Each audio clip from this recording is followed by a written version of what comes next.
Racing isn't easy, but experiencing it is. iRacing puts you in the driver's seat with the industry's leading sim racing game. Drive on laser scan replicas of the greatest racing circuits from around the world. Go head-to-head against other drivers chosen by skill-based matchmaking to ensure competitive racing at every level. Compete across all your favorite series. In officially licensed cars, engineered to deliver the most accurate driving experience possible.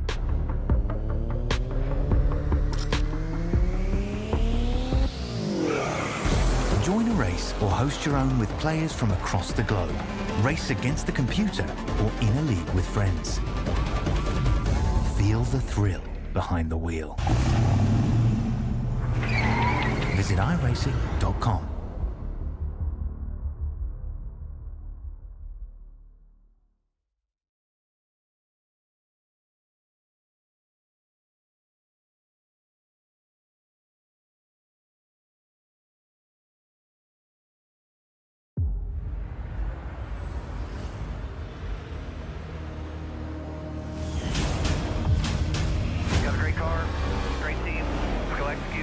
Our time. We know what we gotta do. Stay in the fight between the walls. Time to turn the intensity up. We'll fight to the end, no matter what happens. Good day to be in victory lane. Green flag is in the air. Driving with conviction. Side by side, hammer down. The after-jets are lit. Don't count out anybody. Who wants it the most? We are eyes on the leader now. He is driving his guts out. Wheel to wheels, they come to the line. Victory, this will be. Nobody wants it more than you. Next flag is going to end it. Does he have enough? A dominant performance. You gotta say no, baby. Let's go. Can you believe what you are seeing? Everybody pushing as hard as they can in one final shot. You gotta earn this thing. Right here to the end. It is all on the table. A total 500. Drivers, start your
Good evening, good morning, good afternoon, ladies and gentlemen, and welcome back into Infinity Broadcasting, and welcome into the Premier Endurance League GT3 Limited Series for Season 8, Round 1 this evening as we go racing at Circuit de Barcelona-Catalunya for the first of 5 endurance rounds for us to go racing here. Hamish Runner here with you alongside Brock Kadai as we prepare ourselves for racing across this season. And Brock, as a former competitor of the series, someone who's been amongst this field and amongst these drivers as well, how excited are you to see this season from the comms box instead of out on the tarmac?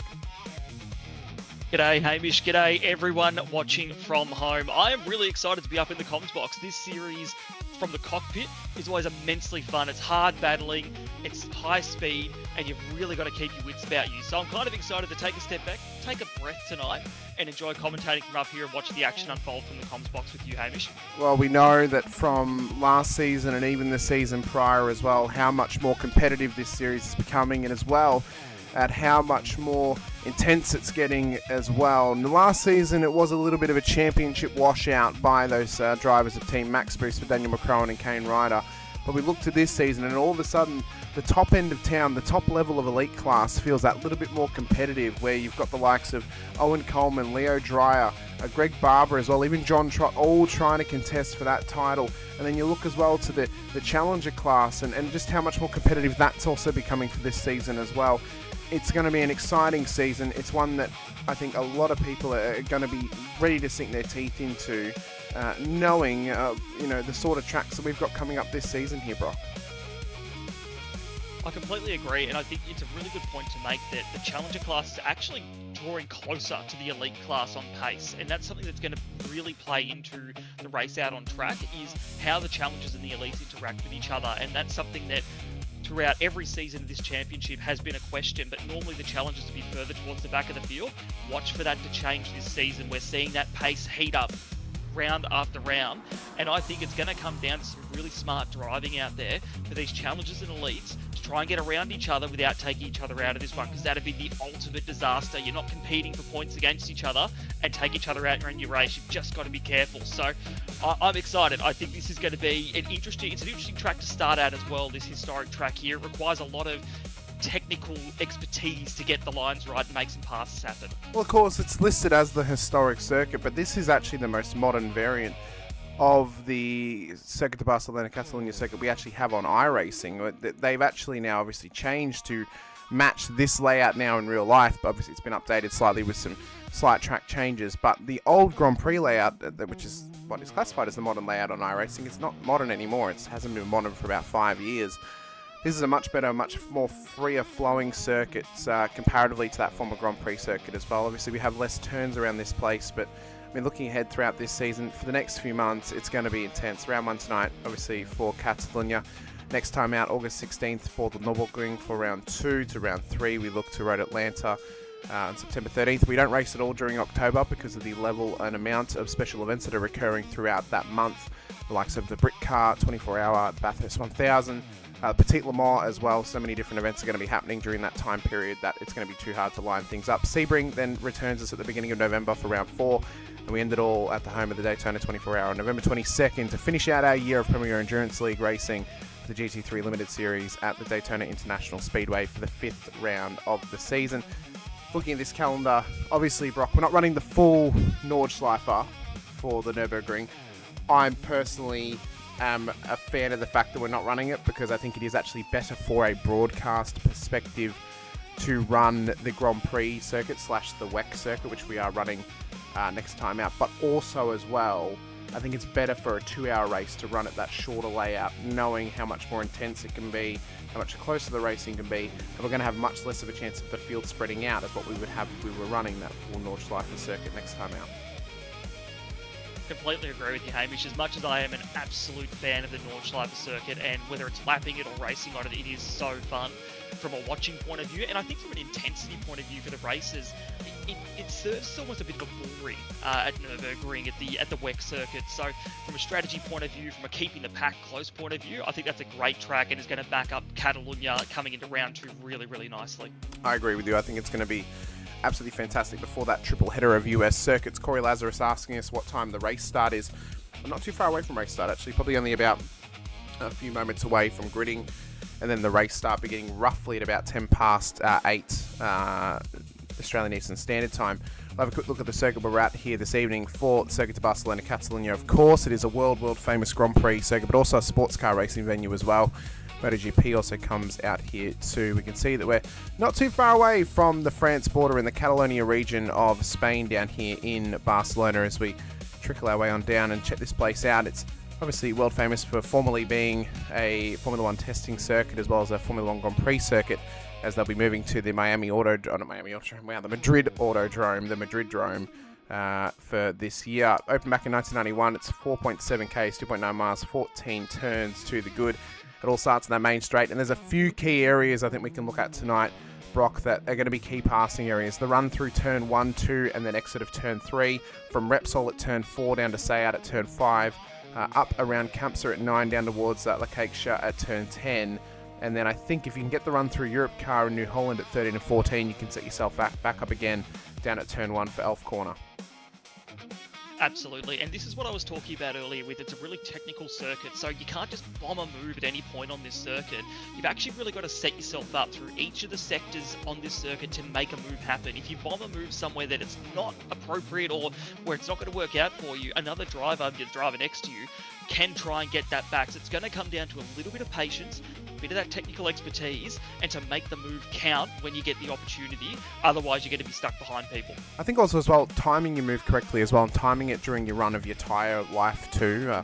Obviously waiting too long is going to lessen your opportunity, and going too early is going to give the opportunity to car that you're passing to get back past you once again as well. And as you said, this is a real setup circuit. You're kind of thinking almost a corner or two ahead of actually where you want to try and set it up, but also taking advantage of the door being open for you off a certain area. I mean, if you don't take advantage down at turn 7, you're not going to get it done up at turn 10. So that's going to be the real challenge for these drivers here today. But it's a world famous circuit. It's one that we're super excited to be out here tonight, and one that we look forward to here for the race start, as well as we look to our starting grid here today for round number 1. It is going to be Owen Coleman starting on the pole position alongside Leo Dreyer off of row number 1. We look back then to row 2 and behind them, and we'll find ourselves to Greg Barber and Mitch Hobbs alongside each other as well. To row 3 in the top 6, we then find Benjamin Wilder and John Trott alongside each other. To row 4 in the top 8, it's Daniel Magri and Jack Vlahovic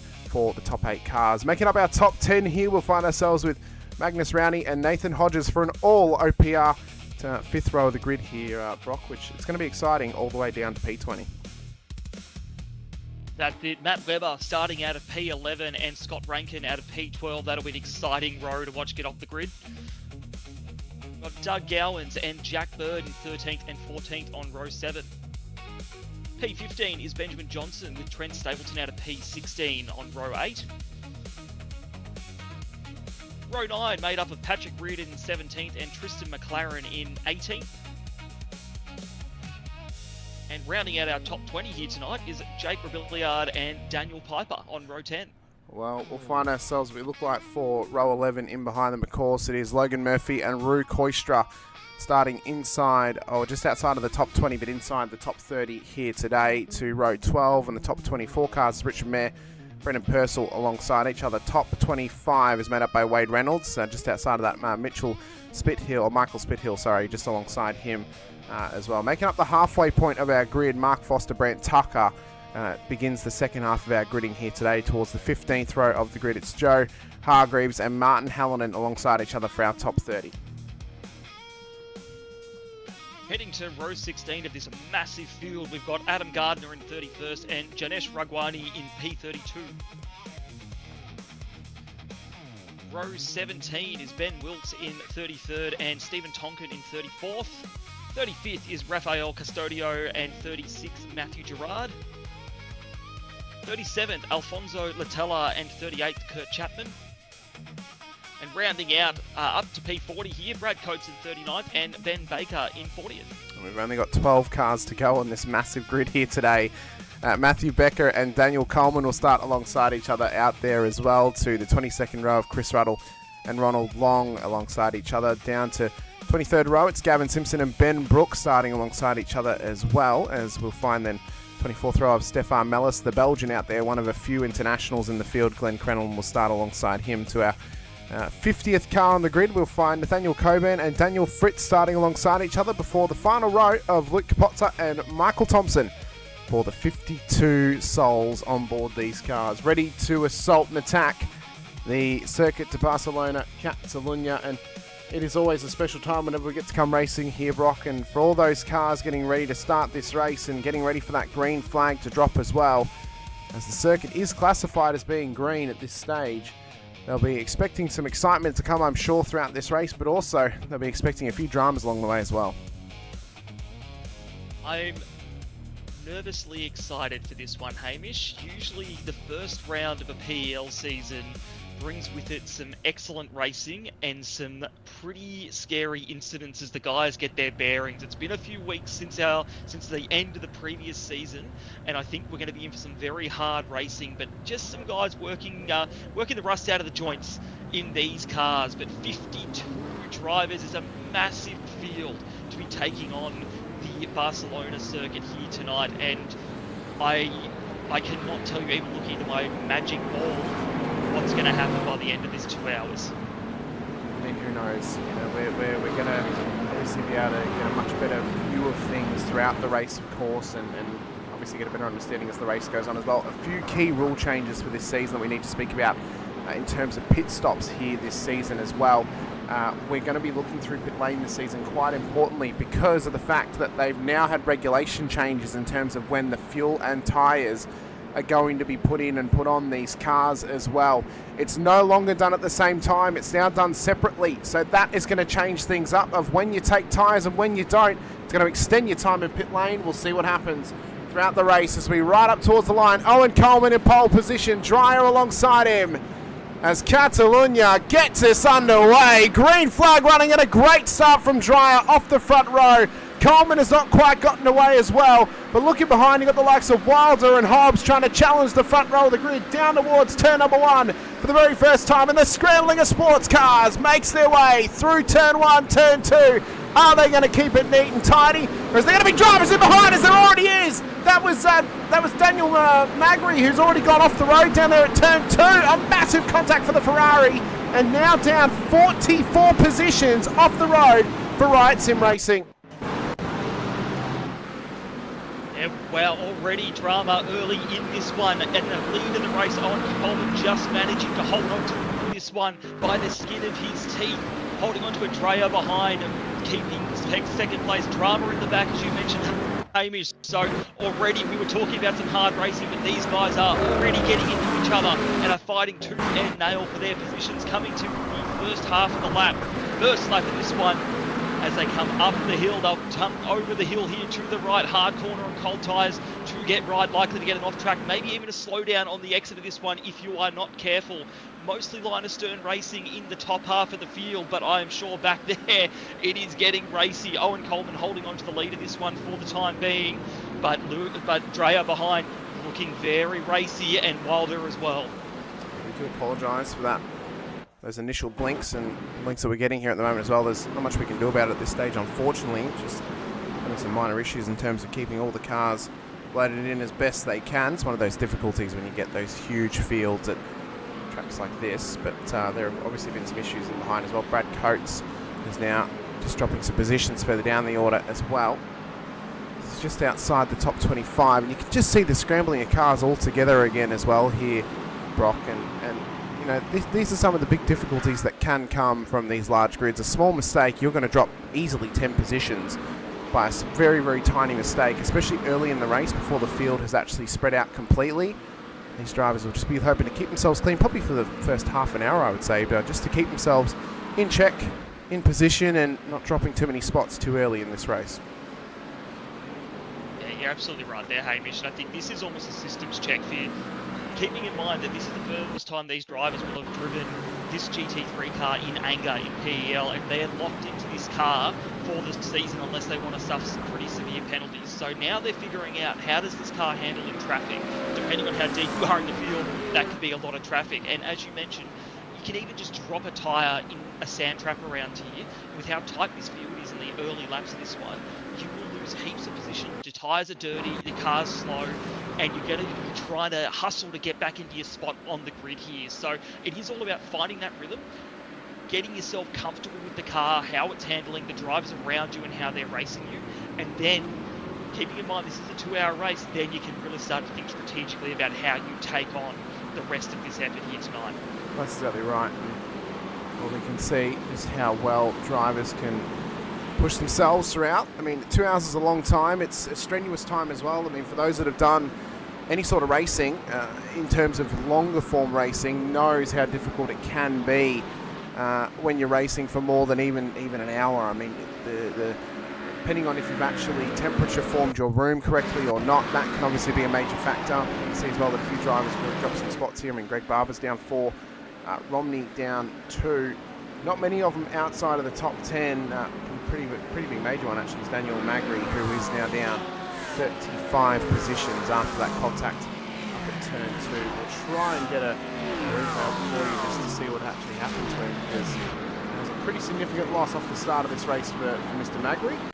As we'll just watch back the race start here, see what happens. So obviously started inside of the top 10, got away pretty cleanly down towards turn number 1, and you can see the scrambling position early, and this is probably going to be the biggest pressure pop moment for the whole field, is knowing this scramble, and if you don't get the start correct, you could give up a heap of time. Tried to go down the inside of those few OPR cars that were within the top 10, and then minor contact. That looks to be a bit of net code actually there, Brock. So yeah, some minor contacts. It's put him off the track, but it's not giving him a minor loss. That is a major loss of over 30 positions to this point of the race. Yeah, look, and you know what? That sort of contact there is a result of cold tyres as well. So your tyres just aren't ready to give you adhesion even in that moment of contact. So he just would have had no control over that and has unfortunately gone around there. So that'll set up a great last to first challenge for Mr. Magri as this night goes on.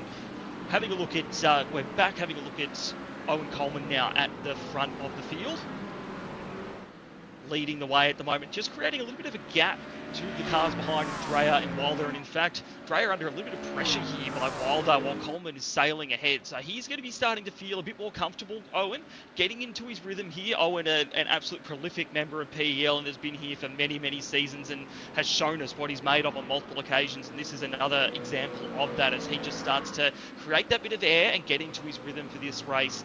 Dreyer not so comfortable behind as he tries to fend off and get into his rhythm. Won't happen when you've got a guy right up behind you trying to make a move. Yeah, it won't indeed. You've got to take your time, try and set yourself up well, and just keep yourself in check too. And now this is going to become the biggest struggle of Barcelona tonight. Just keep yourself clean. I mean, we know how well-rounded this circuit is, Brock. It's probably actually, I would argue, the most well-rounded circuit in the world, possibly. I think alongside Bahrain, because the different types of track surface that you can find here, but also the different types of aero movement from the styles of corners and how this track's been put together. It's probably the most all-round circuit, I think, in the entire world in terms of how it affects car performance and car balance. And there's a reason why Formula One's done so much testing at this circuit, the same for the Bahrain International Circuit as well, is because it is so well-rounded. And that can obviously give you some help in a helping hand in when setting up your car, but also it can actually give you a bit of hindrance because it can be very hard to find that perfect balance at a circuit which is so balanced in itself, which can then also hinder you in trying to find some gains across your setup too, or across your lap time. That's going to keep the margins close. And we can see already off this race start, no one's really broken away. The top 9 cars are broken away from the back end of the top 10 in Magnus Rowney. So he's just started to drop back a little bit to Matt Webber ahead of him as cars crossing the start-finish line once again. And then the pack behind him is sticking close. And then we get to Richard Mayer at a very similar point, is also just starting to drop back. So there's actually these little bubbles and these little blocks of cars that are remaining together, close on pace, close together, and then they're not quite matching the pack ahead of them, so they're all just starting to drop back naturally over time through the attrition rate of this race. Yeah, that's it. So this is where we're starting to see a little bit more field spread come into this one. As the field now, we're a few laps into this, 5 laps in just about 8 minutes. So this is where you start to see the pace differential come into it. The people who are deciding, you know, I've talked before, this is strategic as well. How much of your tyres do you want to use early in this one? Keeping in mind, as you mentioned earlier, Hamish, on the grid, tyres and fuel are done separately now. So it's actually can be a strategic game to make your tyres last longer, or you might decide, stuff it, I'm going to go for it. I'm going to try and use all my tyres to get as much track position as I can, take the risk in the pits where you will need to take tyres to try and maintain some level of car speed. So this is where it's going to get really interesting about the half an hour mark of this race as people start to consider the strategy options they've got ahead of them.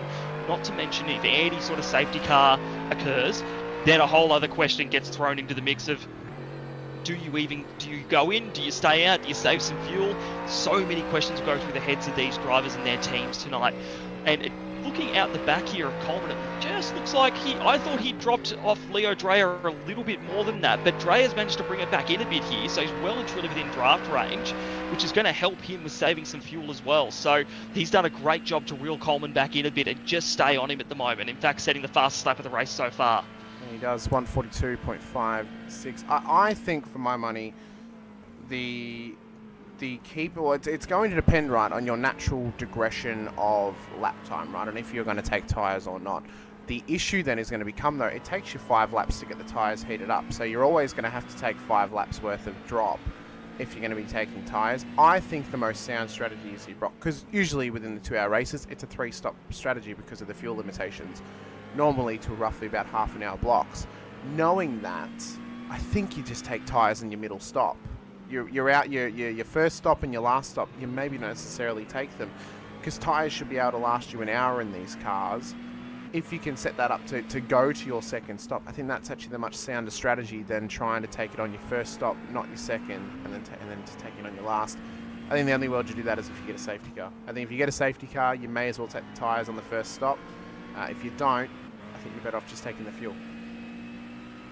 Yeah, I agree, and honestly, racing, the way I would race it even before this new regulation that's been put in by the admins at PEL was, I would typically put tyres on at the second stop, not because of the time lost in pit lane in previous seasons, but because of the cold tyre loss.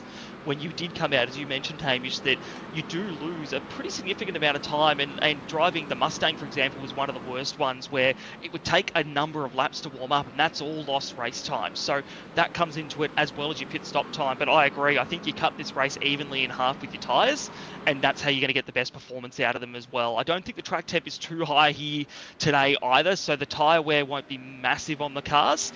But yeah, that'll be where a bit of strategy comes into it, those. If anyone decides to do something a little bit different and surprise us, which they might do, they tend to with 52 drivers, surely someone will try to keep us on our toes. But speaking of on your toes, Dreyer again has dropped off a little bit from Coleman. Coleman putting in the fastest lap of the race here.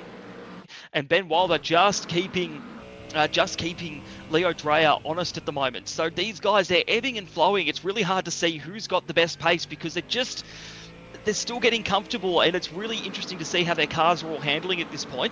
Really kind of cool to see. I did want to mention this, that we talked about the different cars and how they handle, and this circuit being a really good all-rounder. There's 4 different manufacturers in that top 5 as well, which is really cool piece of competitive data for how these guys are setting up their cars and racing them.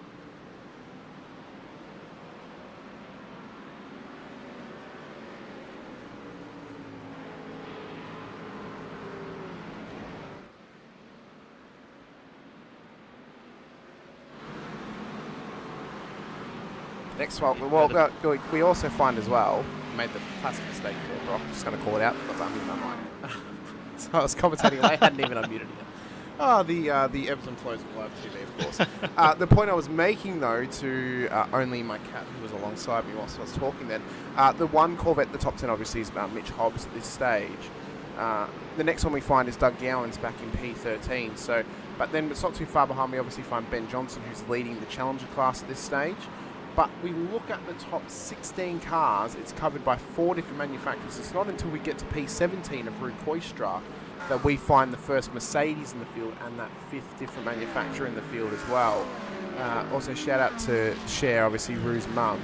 She's been through it lately. I believe she's just had some surgery done too. So we hope Cher's going well. We know she watches the broadcast with us. We hope that Rue can do well tonight. He's already up 5 into the top 20. It's been great to see. Great to have Cher watching with us once again. He's out in the chat, giving the update on us, just so we can get the sound set up properly, obviously, with getting Brock's commentary up and running to a nice and sound level, mixing well with the cars, mixing well with myself too, so we appreciate it, Cher. We hope you're doing well. Behind him, though, is when we get to the next set. Obviously, Wade Reynolds, P21, Richard Mayer, P23. That's the first Porsche, the first Lambo. And we finally finally, Brock, we finally have an Audi in the field. Kurt Chapman, my GOAT, giving us the only Audi in this entire field back in P28. It's great to see. He's up 10 at the moment. Actually, yes, he is. He is the only Audi. I was going to correct myself, but no. The only Audi in the field, and the only Aston Martin in the field, Nathaniel Coburn, back in P50. So we don't have, I don't believe we have every manufacturer represented, but we've got the majority. We haven't got an Acura. That's the only one I don't believe we have, or a BMW this season, which is really disappointing. BMW's often been one of the better choices in terms of well-balanced cars, but unfortunately with the BOP currently, it's not that well-balanced, and I don't think the Acura has been competitive for about 2 years, so... But it's good to see the Audis back on the field, though, I must say. It's good to see that out there. Yeah, completely agree. I love seeing the variety in cars out here. I mean, it's the beauty of GT3 racing, isn't it? How many different manufacturers can compete and compete well. And you've got the two teammates here in Chapman and Coates side by side, so to speak, or nose to tail. Oh, and Chapman's just gone a little bit wide. This is what we were saying earlier. You get in the dirty stuff there, and you're going to lose positions. He will lose out here. Tonkin will go through. Purcell will have a better run as well through this last turn here, and I reckon Chapman is going to lose more here. Tonkin didn't actually get past there. I thought that was a slam dunk move there. Chapman's done well to gather that one back up, only losing the spot to Coates at the moment, and he might hold on to this down into turn one. I'm sorry, the Audi, I misunderstood you, Mr. Chapman, and the Audi. That was a great recovery from what I thought was going to be losing at least 2 or 3 positions. So, well done, but it does show you just how quickly it can change. A minor mistake like that, just running a bit too wide, and all of a sudden, you're losing positions. And Chapman already looking to the inside a little bit here. Nope, he's trying to defend. Tonkin down the inside. He didn't get the move done before. Can he get it done here? If Chapman can stay alongside, he will still have the overlap down into turn 5. Someone having an absolute drift session in the background there. Chapman will hold on to this, but certainly still under threat. He definitely is Kurt Chapman feeling the pressure. And you see Tonkin, he's not happy. He's flashing the lights. Oh, say what you want, Tonkin. Chapman defended it cleanly, and he did well to defend it cleanly as well. He's been a driver on the rise of the last few seasons as he drops position now behind Tonkin. Former Project 36 driver, of course, left the team to go become a privateer, joined Revolution iRacing at a point in time as well. So he's definitely got a lot of experience. Former champion in the likes of Porsche Cup racing. Has challenged and won a championship in some NASCAR racing as well. So Chapo's got the skills. It's whether he can put all those skills together and find himself in a title-winning position this season. He's a little bit off the pace at the moment comparatively to the race leader in Owen Coleman, but right now he's winning the race in my heart, Brock, because he is running the Audi. So that's, we don't often show favouritism.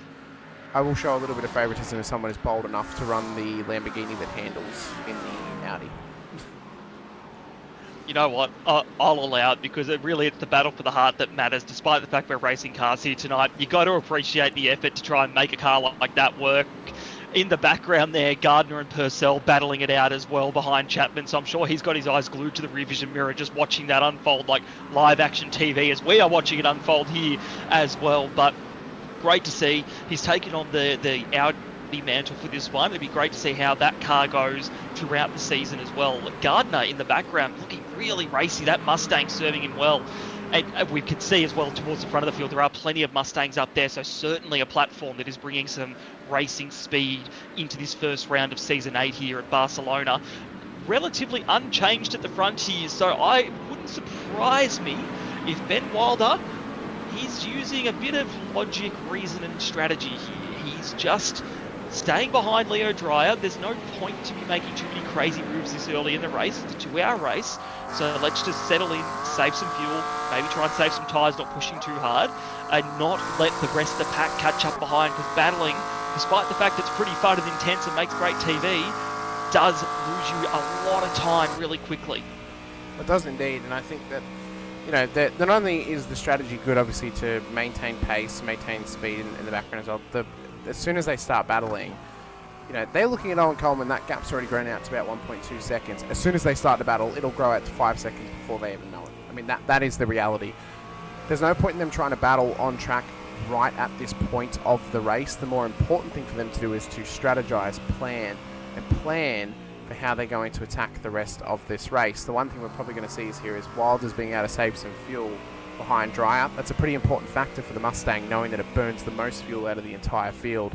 If he can save fuel in this car, that's going to give him a significant advantage in pit lane ahead of Leo Dreyer, the South African, just ahead of him. This is going to be a very interesting pit stop when we get to first stop in about 12 minutes time. No safety cars to speak of just yet either, which has been great to see. It's been cool, green flag running all throughout. It's an all-international podium at this stage of the Australian Wilder, the South African Dreyer, and the Kiwi, Nolan Coleman, making up the top 3 at this stage. That's it. You said it earlier. You said about the first half an hour of the race, it'll take for them to settle in, get to know the cars, and then after that, we can start really going for it. And I think that's what we're seeing here is everyone's getting settled in. Yeah, a couple little mistakes here and there, but nothing too crazy yet.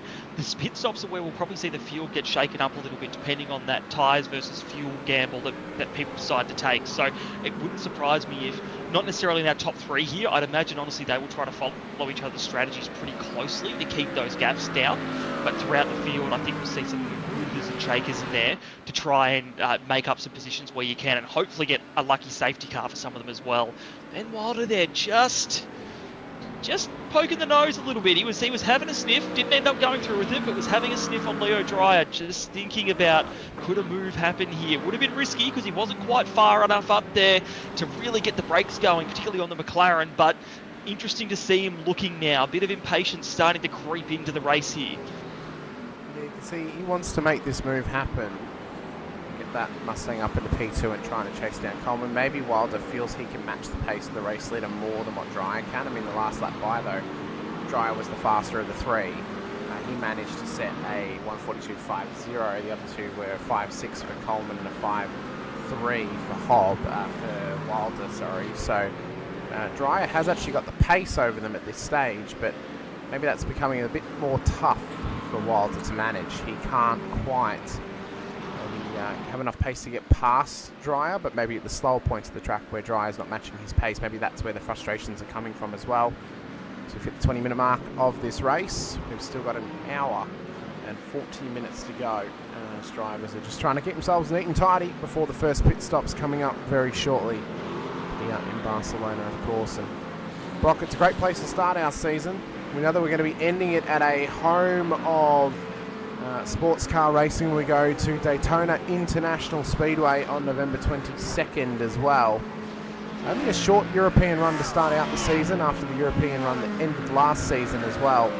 It's good to see some US track representation once again though throughout the final 3 rounds of the championship through Road Atlanta, which will be the sprint round this season. 2 1-hour sprints to come your way at Road Atlanta, and then obviously the home of the Sebring 12-hour and the home of the Daytona 24-hour, and out the championship too. It's going to be fantastic. But yeah, at this stage of the race, a little bit of spreading out happening. Intrigued to see what pit stop strategies are going to come here and how they're going to plan around strategizing their race for the next hour and a half after the first pit stop. Yeah, that's it. Good to see these drivers here we're watching up the front. So Dreyer and Wilder and Coleman and then Hobbs in the background there. None of them look to be pushing super hard, all keeping it relatively under control. Not too many slides. The rear end isn't kicking out too much. We'll go a bit further back in the field here to 12th with Scott Rankin. Let's see what we can see here. It's a bit deeper in the field, a little bit more traffic around. Definitely a bit more going on. Having a look at the man himself in the car. Looking very serious underneath that race helmet, I am sure. Interesting to see the steering inputs there as well. Not a lot of effort going in. That might have just struck him an off track there. You can go pretty wide there, but if you hit the curb too early, the off track will bite you. But not quite close enough here to go for a move. That is an overtaking opportunity if you're alongside. Not at the moment though. This is actually a pretty line astern lot of traffic. Again, some smart racing. If you ask me, if I was in the cockpit right now racing these guys, I wouldn't want to be pushing too hard or making any silly moves. So I think this is just some smart racing from this group of cars, trying to manage your tyres and get this car as long as you can into the race. It's one thing we can notice too, if we compare to last season, the differential of car choices. There's actually a much fairer spread across the field now. Namely, I want to mention this because, of course, we know that Scott Rankin drove the Corvette last season. This season, obviously, he's taken over the McLaren. But there's a much larger spread of cars now. And the main 3 that I'm noticing across this field is obviously the Ford Mustang, the McLaren, and then as well the Ferrari 296. It's great to see the love for the Ferrari once again. It has become possibly another meta car choice after the Spa 24 Hour, as Rankin is struggling to get past Nathan Hodges here just ahead of him. He's feeling the pressure from Doug Gowans and Jack Bird in behind as they put the pressure here on the Logitech G ODBM driver out on the field as well. Tries to continue to push this car forward at this stage, but yeah, really good to see it's not Mustang Cup all over again, or even Porsche Cup, which we've seen previously in the series. It's good to see that we're getting a nice little field spread of the Mustang, the McLaren, the Ferrari, even the Corvette with good representation this season, the Porsches as well, and of course it's great to see those Mercs, Audis and Lamborghinis in the field too. Yeah, for sure. As I said before, this is what sports car racing is all about, the depth and breadth of a field, so that you see all these different manufacturers going at it and somehow all racing fairly. It's really a token of the sport and how it's managed in the real world and in the sim world here. I think Scott Rankin's got himself in a bit of trouble here. That move he tried to make on Hodges has just set him back a bit over the second half of this lap, and it's actually weakened him. I was holding my breath when he went for that move down at turn 4. On the last lap, I was convinced there was going to be contact, and luckily he just pulled out of it enough. But because he had to pull out like that, it's caused him to lose a little bit of time here. So he's going to have to... Looks like he's held off Gowans and Bird behind for now, and now he's going to go back after Hodges again. He seems to be making up a good bit of time in turn 1 and 2 here. So let's check the run through turn 3. We mentioned the exit of turn 3 into turn 4 is going to be one of the key spots to watch. I wonder if Rankin can get enough on.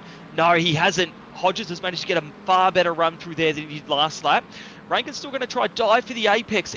I reckon he's playing some mind games at the moment. He's trying to make Hodges drive in the mirror and make a mistake somewhere here soon. Nothing's going to happen there, but it's really interesting. He's keeping the car to the inside for a little bit longer before going to the racing line. That's a real mental play to try and distract the guy that you're racing. Important point as well, just quickly here. Chris Ruddle, first pit stopper in the race on a lap that was not lap 0 here. We'll see what sort of lap time, what sort of pit stop time he puts in. So to give the numbers here for us actually, because we are going to get into pit stops relatively soon. 24 seconds or less, they've only taken fuel. More than 24 seconds, they've taken tyres. Now, that can then obviously go up in a rate of a very odd amount. 7 seconds is a singular tyre, 12 seconds is 2 tyres, 21 seconds, sorry, is 4 tyres. So, thinking of that, a maximum fuel stop time with tyres should be 45 seconds. Chris Ruddle's pit stop was 18.9. He has opted not to take tyres in the stop block. He's only taken fuel. We know this because they are now done separately, and tyres are done last, just how they used to be done in iRacing special events. So we've gone back to the old ways of the GT cars, gone back to the old ways of pit stops. It's going to open up strategy options once again. It's also going to open up the options for some dramas in pit lane. Do you make the right call or don't you make the right call? Time will tell, but for Ruddle, maybe a sign of things to come. It's only fuel in his first stop, and I think majority of the field here, Brock, are going to pull off the same strategy. It's going to be fuel here, tyres the second stop, fuel in the end. If you can somehow make your tyres work across a stint and a half, maybe you only take fuel in the next stop as well. I doubt you're going to get much gain though of double stint of tyres at the end of the race. Yeah, I agree. I think that this will be the strategy we see roll out, and that'll be keeping your tyres as fresh as they can for the end of the race. The reality is that these days, PEL, it's a bit of a weird one. It's an endurance race for a single driver, but really the way I view it is it's kind of like a little sprints within an enduro, and each stint you do, you've got a different mindset for how you're going to go out there and attack it. And this first stint is keep your tyres nice and fresh because you've got to take them to the middle of the race. Then in the second hour is when you really start to make some moves that'll count, because that's when we're starting to get to the end of this thing and where it matters when you're losing time. So interesting. Chris is our first example of what a driver might do. I'm sure we're going to get many more in the near future because these guys won't have heaps of fuel left in the tank. But I'd imagine we'll see majority go for fuel only. And that'll be, as you said, around that sort of 24-second mark if they go for the full tank. But curious to see if any do go above that and do decide to take even just 2 tyres or something like that to keep the car fresh. Well, we'll see what choices drivers are going to make across that first pit stop here tonight, and I agree with you. I mean, it always feels like almost a race of four different little sprint races that you're running across the night here, Brock, and whether you can put the pieces across the pieces of the puzzle across that stage to win yourself the race at the very end, that's going to be the important factor here tonight. So we're right on board with Rui Coister at the moment, on board the top position Mercedes in the field at this stage. He's up 15 positions into P17, 7 away from the top 10. We've seen him had strong runs in the past. His last race win came at Silverstone in round 1 of season 6 of the GT3 Limited Series, so we're hoping to see him get another race win before this season is out at the very least. Otherwise, he would have gone a full year in Premier Endurance League without a race win by the end of this season, and that's not what we want to see happen for Rui. We want to see him get a race win if he can. With only 5 opportunities to do it, it is time. It is running out, but it's tight time that is running out for this season of him to get that race win that he's waiting for. But this stage sitting strong here in P17. Maybe if he could pull off a fuel miracle, if he could pull off a pit stop miracle, might find himself inside of the top 10 by the time he gets to the halfway point of this race. That's exactly it, and having raced against Rue, I love racing him, and he has got a heap of speed underneath him. Like, if I saw Rue coming up in my mirror, that was always a moment where I would say a little sweet nothing to myself, because I'm like, oh, he's going to be racing me. Like, he's going to want a position, because he'd always have speed. So you never quite count Rue out of a good result, because he works the strategy well, and he knows how to get the most out of whatever car he chooses. And that's what makes him a little bit scary to race against. If you're not quite feeling it on the night, it's almost like he senses that. I know that sounds silly, but when you're in the car, it's almost like he senses when you're not quite feeling yourself, and he just knows how to take advantage of that weakness. So he'll be one to keep an eye on. Already having a fairly good run here tonight, but I'm sure more to come from him too. Oh, I'm sure there is, and I'm sure that there's more that he plans to put into this race. Of course, when we're only a quarter of the way through, as Ben Brook enters pit lane for Frog Leap Juice Racing, a strong supercars competitor in the likes of, well, fellow channel viewers of Infinity Broadcasting will know him from his time in Split 2 of the V8 Veterans. You also get to see him here in Premier Endurance League for the GT3 Limited Series as well. He's now in the pit lane for his first stop of the race. We'll see what sort of time he puts into that car and how much fuel he puts into that car as well, and whether tyres are going to be going on board that Lamborghini. It's an audacious choice to take the Lambo, knowing how I wouldn't say unreliable it is, but maybe how difficult it can be to predict how it's going to go. That can often be one of the struggles to deal with that Lamborghini. It's a 26.6 second stop, so it's fuel only for Ben Brook. No tyres going on board that Lambo as he exits pit lane. Not too far ahead of this man, Owen Coleman, the race leader. When will he bring it into pit road for the first stop here tonight, as we have hit the 1 quarter marker of the race?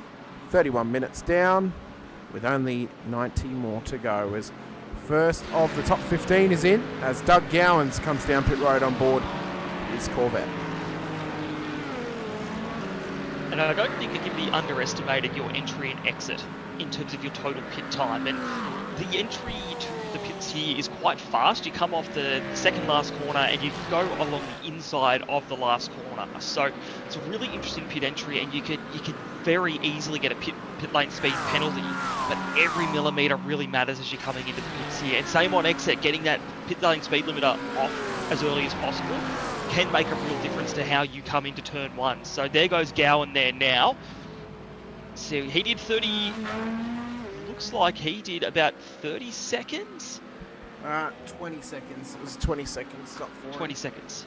Brett, yes. There we go, so just fuel only. Yeah, fuel only for him, so not too much of a surprise. He comes out amongst it with the likes of Matthew Bakir, Ronald Long, and Stefan Mellis out there as well.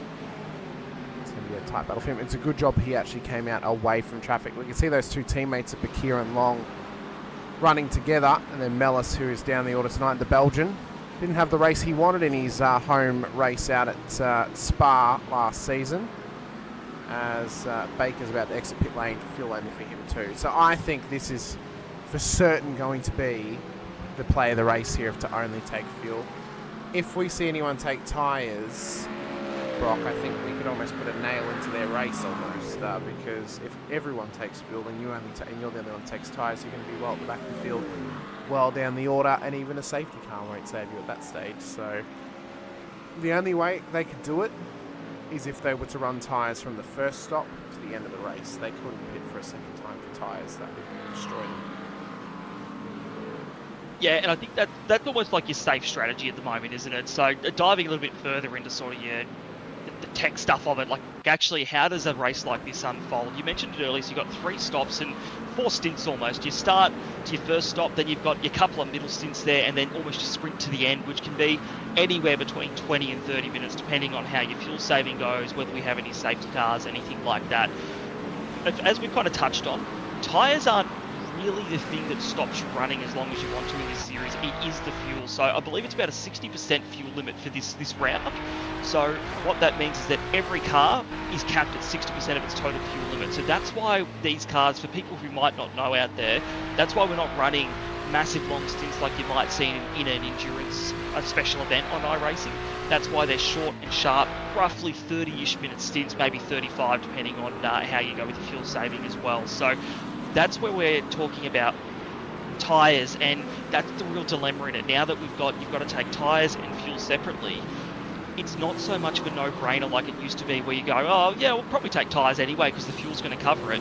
No, you will lose time, and you need to back yourself to gain that time when you do go back out on circuit, and that's a real gamble to take, particularly as you were saying, Hamish. If you take those tyres in the first stint, you've kind of already used up that time that you would use throughout this whole race. That extra, I believe it's an extra 21 seconds to take 4 tyres. You've used that. You've gambled it, and now you've got to try and make your tyres last to the end. And if there is a safety car, then that is going to mean you are vulnerable at the end of this race. So that's why balancing the strategy is really important, to make sure that you've got good tyres on, enough fuel to get to the end, and something to battle with if something does go wrong and a safety car comes out at an inopportune time, because otherwise you are just dead weight and you will be threatened by everyone around you who is on a better tyre. That's right, and again, balancing that strategy, balancing when you take tyres and fuel, that's going to be the key factor. Tyres are going on board Mitch Hobbs' car. This is possibly a crucial mistake here in this race, because he was inside of the top 10, in fact inside of the top 5. Is this going to be a race killer? Well, it's only 2 tyres. He hasn't actually taken a full set. So is he maybe going to balance it out by maybe taking rear tyres here on this car?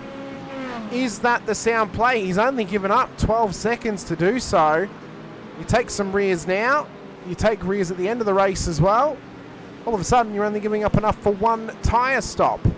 That could be the workaround here for this differential of strategy throughout this race here, Brock. But that is one that we almost completely overlooked, was the fact you could just take 2, and he would have only taken rears. There's no world in which he takes fronts, because you're not going to run the fronts down nearly as much as you run down the rears in that Corvette, and very unlikely you're going to take right or left sides. So that's a very interesting strategy, as we see the front runners are now in as well. Coleman is in, Dreyer in, Wilder. So pit lane all of a sudden is going to be a very interesting place to keep an eye on, because if these guys take tyres comparatively to Mitch Hobbs, this is going to really change up the race. But if Hobbs can make those fresh rear tyres work for him, he may be in a benefit here comparatively to these guys. Exiting pit lane there, you see, as well as the car down the order. That was Glenn Crellin, who was a lap down, but Coleman only fuel for Dreyer, Wilder for Hovich. Webber's only taken fuel as well. So is this the sound strategy for Mr. Hobbs, or is he just given up 12 seconds too many at this stage of the race? I think that could be one that's going to be interesting to answer, because we won't quite know that until later in this one. You know, that's the thing, is it's a gamble at the moment, but we won't know until the end. And it's an interesting one on the tyres, is that if you take crew tyres, left sides would actually not be a bad choice, because there are a few corners around here that definitely eat up the left-hand tyres. That'd be, you know, turn 3, turn 9, down to the final turn as well. They're high speed and would really eat up those left sides. So if you wanted to try and get tyres on but not do the full set, that would be a way to do it. So I just noticed as well, Tristan McLaren was up on the jacks in the pits too. So there are a couple more. There's another driver who has taken the gamble on tyres a bit earlier than what we would have thought, but does that pay off for him later in this one? was the same as well for Kurt Chapman. He's pulled off that similar strategy as well. Greg Barber's in, John Trott in now as well. So we'll see what this strategy looks like for them. This is a very...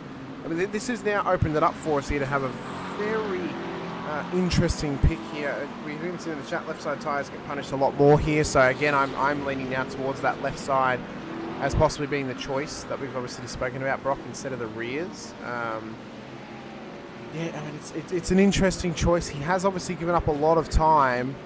Would he have been better off giving it up under a safety car than giving it up under green flag running? That's the question I ask you, because he not only has he given up 12 seconds, it's 12 seconds on track time. That's so much he has to make up, where if it was under a safety car, you give up 12 seconds, but you shrink that gap by about half again by the time the safety car backs the train up. So it's a bold and interesting strategy, but it's one that some drivers are looking to pull off here.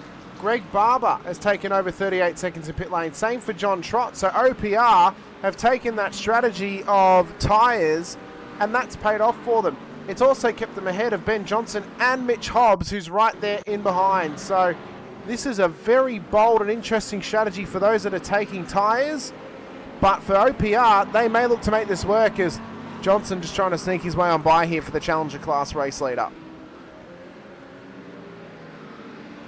Interesting. So we just spent all this time. We thought, no one's not going to take any tyres. That's their first stint. Who would do it? But OPR, oh, geez, they must have heard us and they're trying to prove us wrong or something, because they are out there. They're taking tyres. They're taking this strategy. So now we have a few different layers of strategy unfolding here.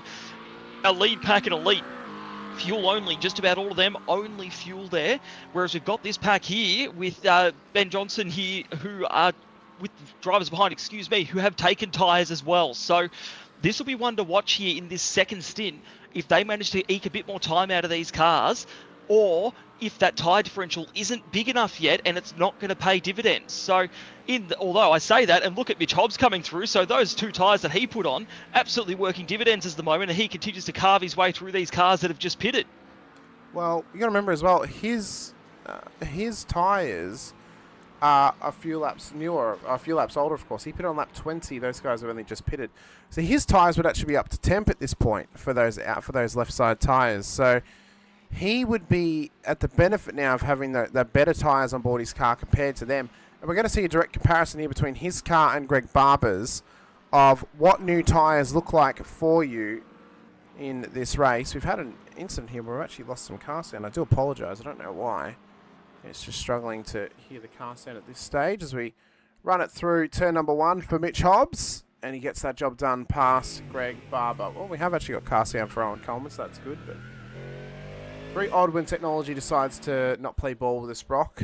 We don't like it when that happens, and for some reason it's not wanting to play ball right now by giving us car sounds. Technology is one of those things that's great when it works, and when it doesn't can be a real pain to deal with. Makes me glad I'm just the one yelling into the microphone and not doing all the tech stuff like you, Hamish. But watching here, Hobbs, so those tyres are working well for him at the moment, but really good point you made, Hamish, that of course they're going to be up to temperature after a few laps already on them. So this is where we might see that difference start to come to life a bit here. Barber will have his tyres coming up to temperature now. Over the next lap and a half, I think you'll start to see that warmth come in, the speed come into his car, and already he seems to be just ranging up on the back of Hobbs here and looking to make a move. It won't happen here, but I think you can definitely tell that car is gripped up and it is looking fast at the moment. So we know Greg Barber is very well capable of good results in PEL. Over the last couple of seasons, he's had some real great runs. And here tonight, I'm sure will be no different.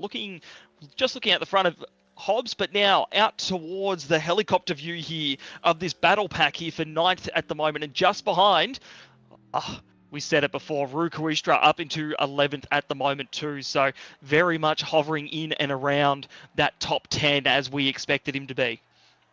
Well, what's probably actually dragged him up the order here is this differing strategy that he's taken compared to these cars, of course. I mean, he has not taken fuel. Sorry, he hasn't taken tyres in that last stop, but he has taken fuel. These guys obviously have taken some tyres. So those differing strategies are then going to give you better track position.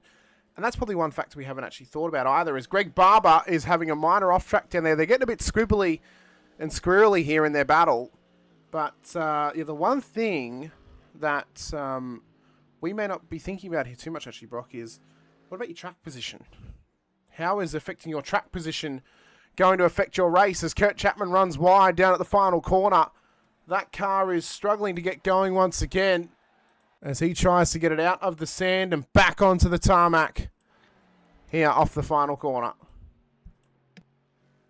Yeah, this has not been Chapman's night tonight. A couple of those little run-offs. This Audi just not seeming to be very comfortable to drive, and he's done well to gather it back up and not end up losing the car and getting it in the wall or anything, but it's just not really agreeing with him at the moment. A shame to see, because we know Chapman in previous seasons has been an absolute force to be reckoned with, and I've had some very good battles with him myself, and very respectful battles as well. So hopefully he can work out the gremlins with that car and get himself back going again and further up this grid. Still a long way to go in this race, so anything can happen. And to your point about track position as well, it is so critical, even on a racetrack like this where passing is, well, I won't say easy because passing a car is never easy, but it is easier than on tracks that are a lot tighter. It is still important to have that ability to defend your position whenever you need to. And as we're looking here, will Johnson defend his position? This is interesting. No, he won't. That's all right. He's got the speed at the moment to stay where he wants to, so he's just going to stay there with Hobbs and Barber in close pursuit.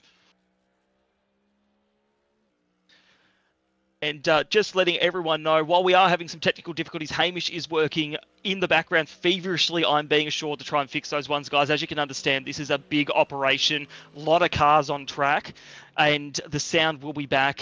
We do apologise for it, but stick with us. In the meantime, you do have the dulcet tones of myself, Brock Caday, and Hamish Munro in the comms box to keep those ears busy with these massive battles on track at the moment. This is a great battle pack, these two here. Mitch Hobbs looking to the inside, not going to make it work there. Jeez, did be brave to try and throw a move down the inside there. Coming over the hill here, this is a really good opportunity to get a run and try and make a move into the hairpin here. Doesn't get the run he probably would have wanted out of there, so Johnson might just hold on to this, although Johnson, oh yeah, he's going to. Hobbs is having a look here. Not close enough there, but he's wanting to make this happen. Getting a bit squirrely off the corner as well.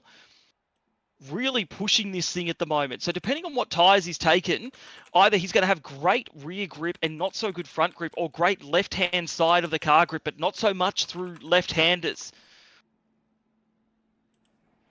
Yeah, we'll see if he can maintain this grip here as well. And yeah, unfortunately, this is an iRacing issue that I've never been able to fix on the fly. Unfortunately, this is something that it'll randomly fix itself if it decides to, unfortunately. So we do apologize for the lack of car sounds here. This is like, it's not even a issue of the stream. It's the issue of I'm not getting any sound at all out of my iRacing. So I don't know why. It's very, very weird and random.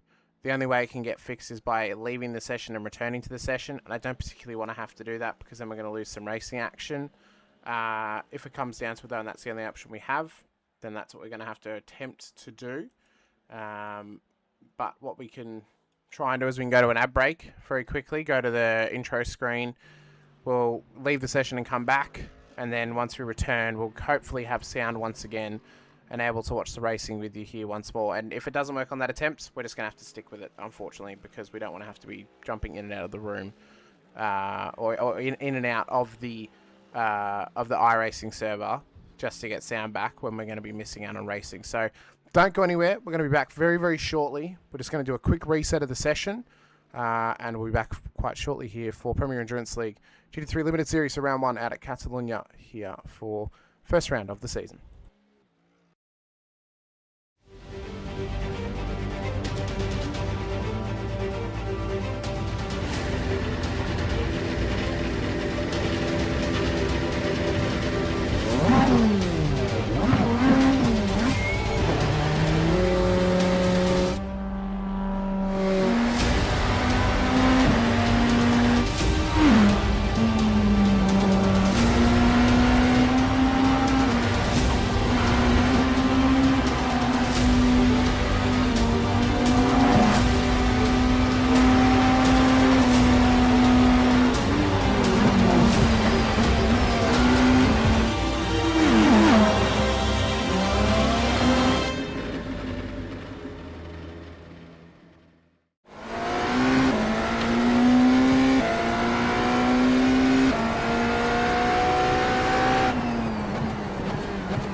Welcome back in to Premier Endurance League GT3 Limited Series Round 1 for Season 8 here at Catalunya.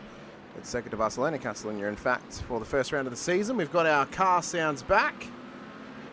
Off a quick restart. We've got everything sorted, so if it happens again, you know what's going to happen. It's going to be another ad break here for the GT3 Limited Series. Touching wood, fingers crossed, all that jazz. But we don't have to do that again because we don't particularly want to have to do that again, Brock, because then we're missing out on some hot racing action. And the one thing that we've missed here over the last few minutes is this tightening battle between Ben Johnson, Greg Barber and Mitch Hobbs just inside of the back end of the top 10. Yeah, that's it. And at the moment, the guy with the pace is Greg Barber, which doesn't surprise us in the slightest. We were just singing his praises, and he is looking very, very racy on the likes of Ben Johnson. Ben Johnson, our lead in Challenger at the moment, so I don't suspect he'll fight this too much because he's perfectly happy. He's in lead of his class by a fair while, and there you go. It's as simple as that. Greg Barber flies on through there, puts himself up into 8th position, and Ben Johnson continues to lead the Challenger class with, he is about 8 positions ahead. So 7 positions ahead of his next competitor, something like that anyway. So he can just continue to cruise on here, not get himself involved in too many silly incidents. This is what we were talking about earlier. Although these are all GT3 cars, we do actually have 2 classes within this field here, Elite and Challenger. So depending on who you're racing on track, there's a real thought process that goes into how hard do I need to race this driver if they're an Elite and I'm a Challenger, or vice versa, or do I just get in behind them and see if I can use a bit of draft, save some fuel, be a bit more strategic with it. That's what Johnson's done here. So watch to see how his pace goes, but in the background you still do have Mitch Hobbs looming and waiting and might be looking to put a move on Johnson sooner than later too. Yeah, well, we'll see if he can. I mean, the fresh tyres are starting to come into their own. The problem I find here is, Brock, is are they going to reap enough benefit? They pitted back on, let's say, between lap 20 and 22. We're on to lap 31, so we've got roughly 13 more laps on this set of tyres. What happens when the front runners put their tyres on? All of a sudden, you're going to be on the back foot again. The issue then is going to become is you've got to try and chase down a 12-second deficit that you've put upon yourself by taking tyres on your first stop. Are you capable of doing so? Or have you shot yourself in the foot by taking this extra 12 seconds, offsetting yourself, putting yourself back again with bad track positioning? And are you then hurting yourself throughout this race as we run it towards turn 1? Trent Stapleton is going to get down the inside of Rook Hoystra. That's the differential of fresh tyres versus old tyres. No one's taken a full set. And I think the only world now in which these drivers that have taken tyres are going to get the benefit on the race leaders in particular. I think they've obviously gotten some benefit over those that didn't take tyres who were down the order. Fair enough. But the only world in which they now get a gain on the race leaders, i.e. Coleman, Dreyer, Wilder, Vlahovic, even Yowens down the top 5, is if they take a full set of tyres. It's the only world in which this works now. If the front runners take a full set and these guys don't take tyres for the rest of the race, all of a sudden they're in a great position knowing that it stayed green the whole time. That's what they've got to be banking on now, is that the front runners are going to take a full set of tyres and that these guys can hang on these fresh lefts for the rest of this race.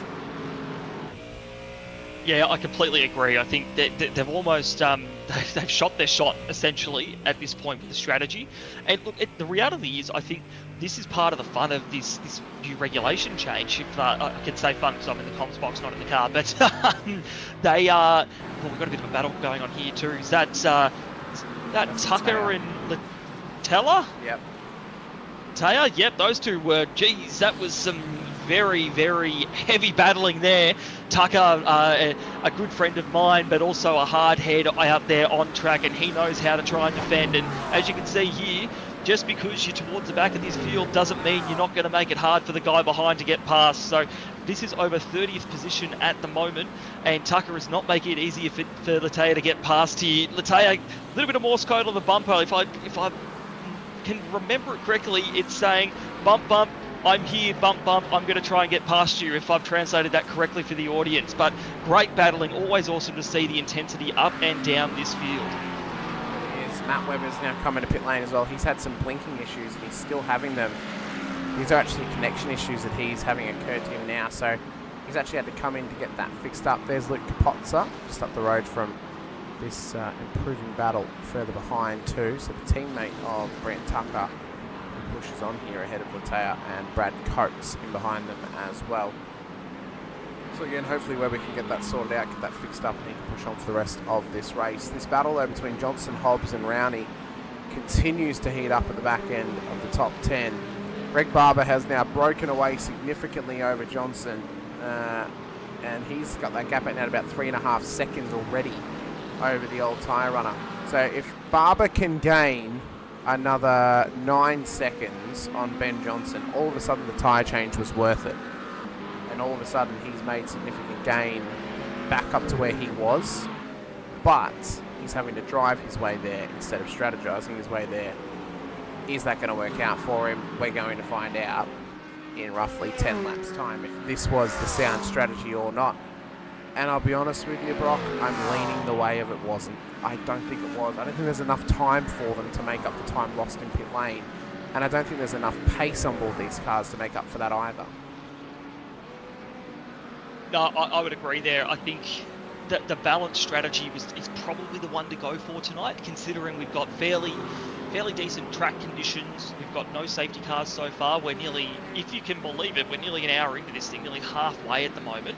And there's your temperatures there on the right. So 33-degree track temp isn't too bad. It's certainly not as hot as iRacing can get, but it's definitely not cold.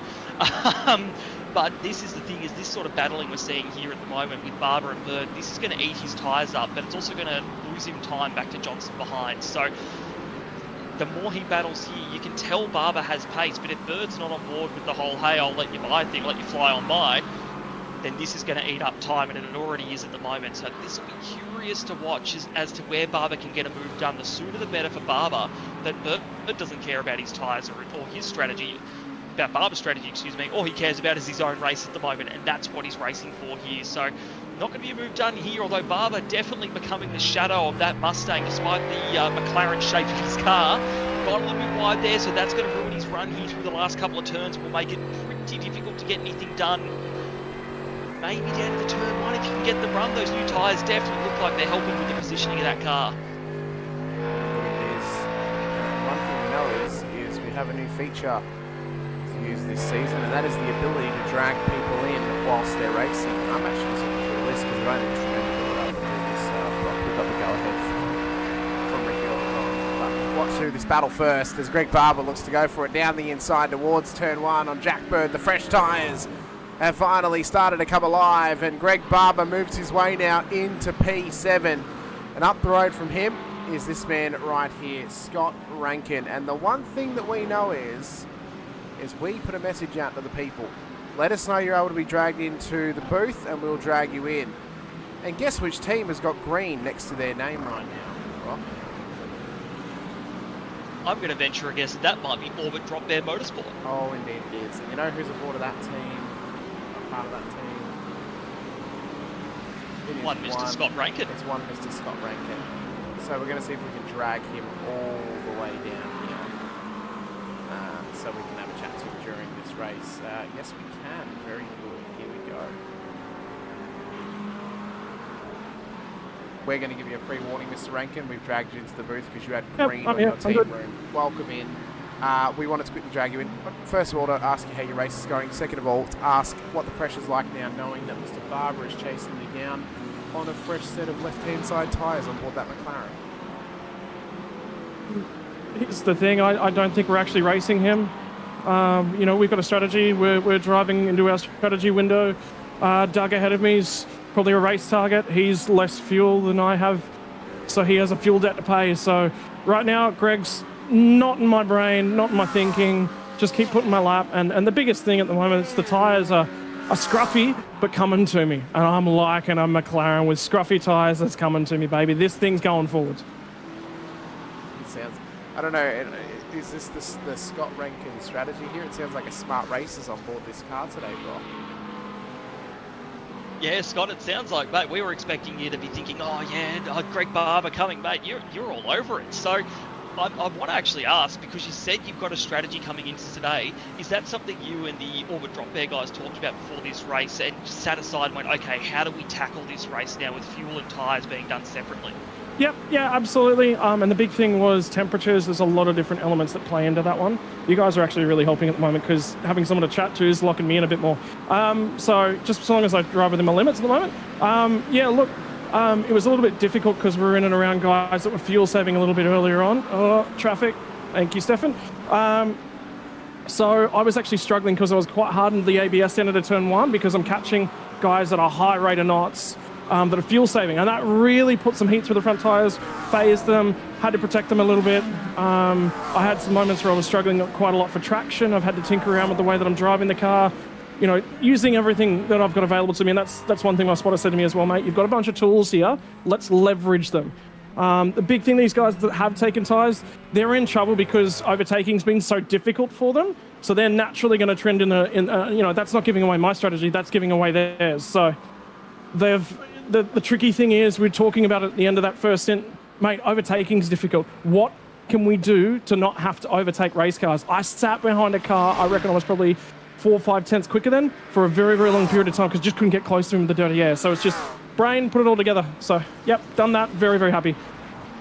So, we're not going to ask you what your strategy is going to be when you come to pit lane because obviously we'll have that question answered for us in about 10 laps' time. And we don't want you to have to give that away to people out there in case it does affect your race. One thing, though, how about this? So I'll make it simple for you, Hamish. I'm bringing the car to pit lane, and we'll do a pit stop. There you go. There we go. Fantastic. That's great. That's heard it here first, guys. Strategy. Yep. That is a monumental development, of course, that they're going to be coming into pit lane for their pit stop, which is good. You want to be doing that instead of going to the catering area, of course. Scott, still a long race to go. You're in a pretty solid position right now. I mean, this car could be good enough for a top 10 today. Hopefully you can put that together in the second half of this race.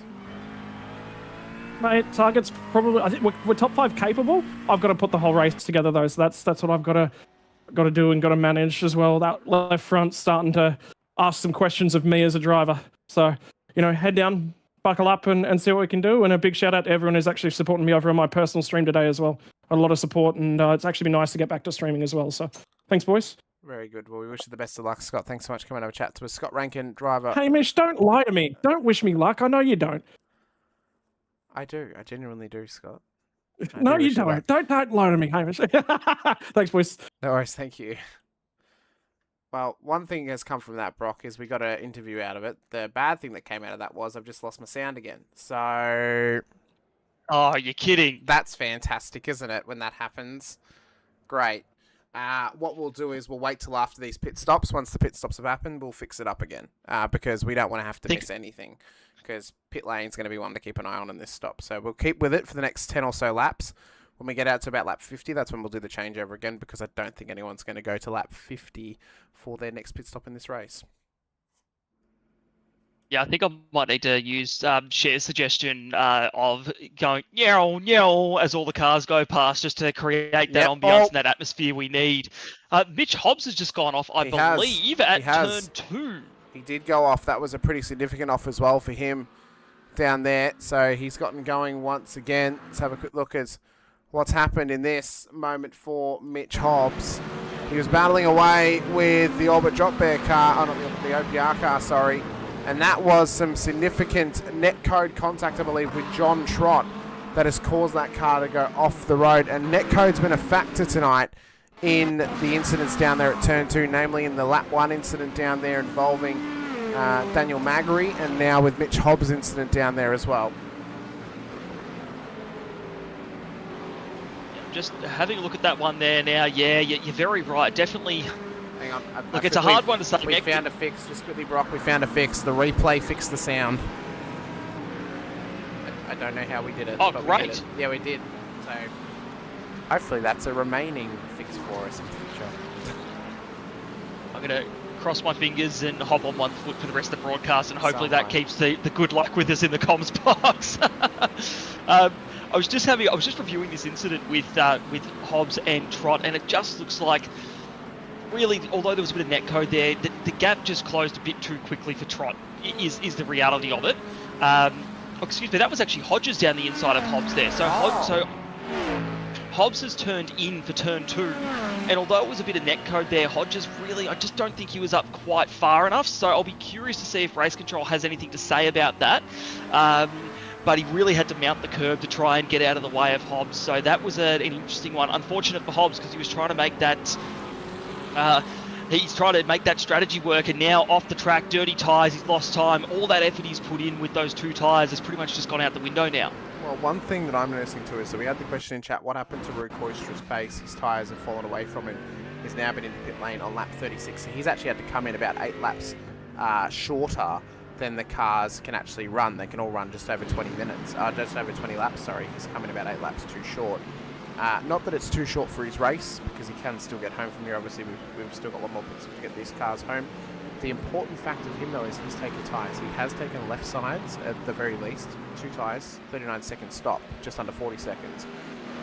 So knowing that, there is another thing that he could have done, because he can't fit as much fuel in the car, Brock, because he came in earlier. He may have taken fuel to fill the car, and he may have put 4 fresh tyres on it, knowing that he can't actually fill the car with fuel. We'll see if that was the case. Obviously, throughout this race, I think he probably did do that, because you take 24 off 39, that takes you down to 15 seconds. Knowing that he only went roughly 14 laps, that would equate to about 16 seconds worth of fuel that's needed in that car. So I think Mr. Rook Oyster has taken a full set of tyres on board that Mercedes. I reckon that would be some pretty sound strategy there, and this is where we're going to expect those longer stops to happen with, as you said, taking on either full fuel and 4 tyres, or less fuel and 4 tyres as well. So is Zach Chapman off again there? Yep, it is, and that's down at turn 5 or turn 4, so that's not what Chapman wants to have happen to him. It's just a slight little wide run down there, I think, and looks to be self-inflicted for Chapo. Oh, actually, that was massive net code. Just spun on him. No, that looked like massive net code. We're going to pull the illegal tactic of just reversing it back here, because let's look here. Was there contact? No, he just lost on his own. Okay. I was going to say that was very, very weird to have happen like that, but he just carried a bit too much speed through the corner. That's it. He's just a bit too much speed, a bit too wide there, not really on the rubbered-in line of the camber of the corner, and it's just gone at him. Did a good job to save it there, instead of the car just flicking all the way around on him, but just, yeah.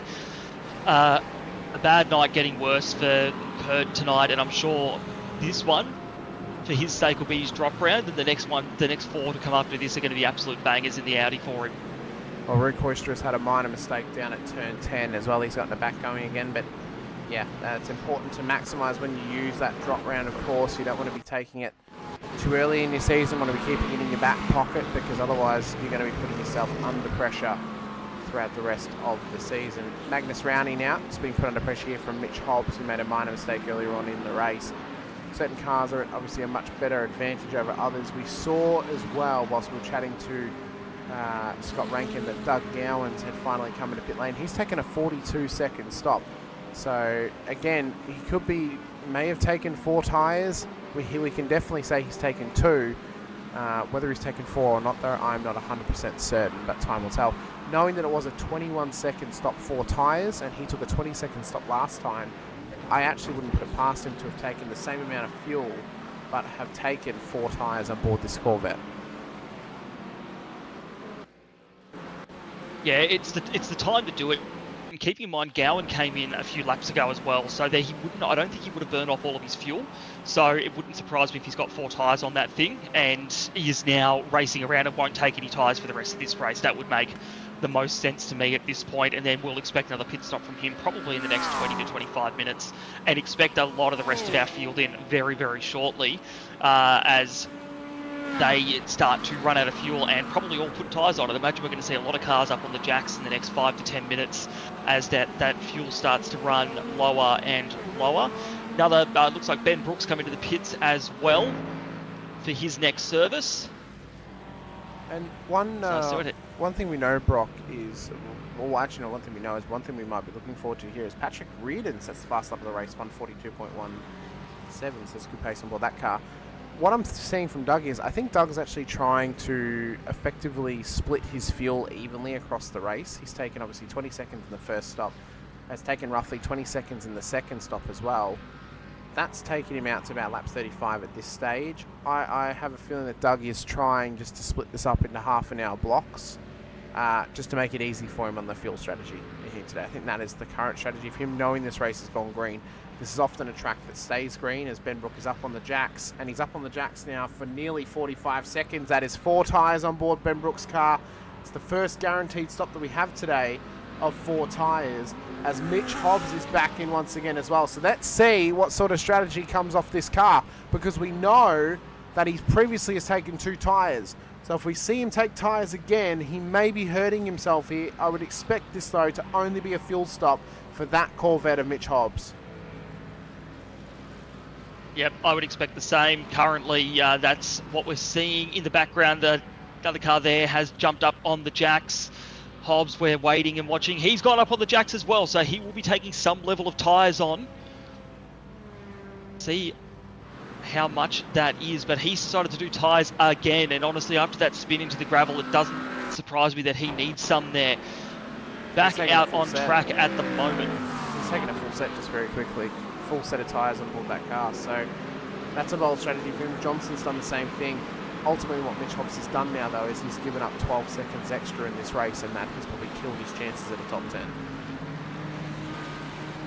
And that's the strategy gamble. And, you know, maybe there's a safety car later in this one, and then that helps get him back in with those fresher tyres. But I think for the time being, it's everything's staying pretty clean out there despite some really tight battles. So, unfortunately, for the time being, it looks like he may have taken the gamble and it's not quite paid off yet. Still 49 minutes to go in this one, so I never say never, and it's not over until the Fat Mustang sings. So we are going to keep on watching and see what comes from that. Having a look at Logan Murphy now, who is the lead of the Challenger class at the moment. I believe Ben Johnson having pitted just a lap or 2 ago. So Logan has taken on that lead at the moment, albeit with Tonkin right up behind him. This is an Elite versus Challenger battle, but I'll tell you what, the Elite or Challenger badge doesn't make a difference when you've got pressure from another car right up behind you. So Murphy isn't going to be thinking, oh, I can take it easy. He's going to be pushing on, going, oh my goodness, Tonkin is right up behind me. I need to get a wriggle on here. And Tonkin's probably thinking, can I just get through on this guy? I'm trying to get up the field to battle my Elite people up towards the top 10 here. So really interesting, again, this race dynamic that comes into it when we have 2 different classes, same vehicle in the GT3, but different points classes. Important to remember here. Tonkin having a little look. It's not going to happen at the moment, but certainly looking racy and like he wants to make the move on Murphy sooner than later. That's exactly right. We'll see if he can make this move fairly shortly. Obviously, we mentioned the fact that we've had a full green flag race thus far. No sign of the Sudspeed Gloves safety car here today at this stage of the race, of course. And Catalunya is not normally a track that does lead to safety cars. Obviously, it normally has wide runoffs. The only chance we ever really have of it is if we were to have a blown engine down towards turn 1 or turn 10.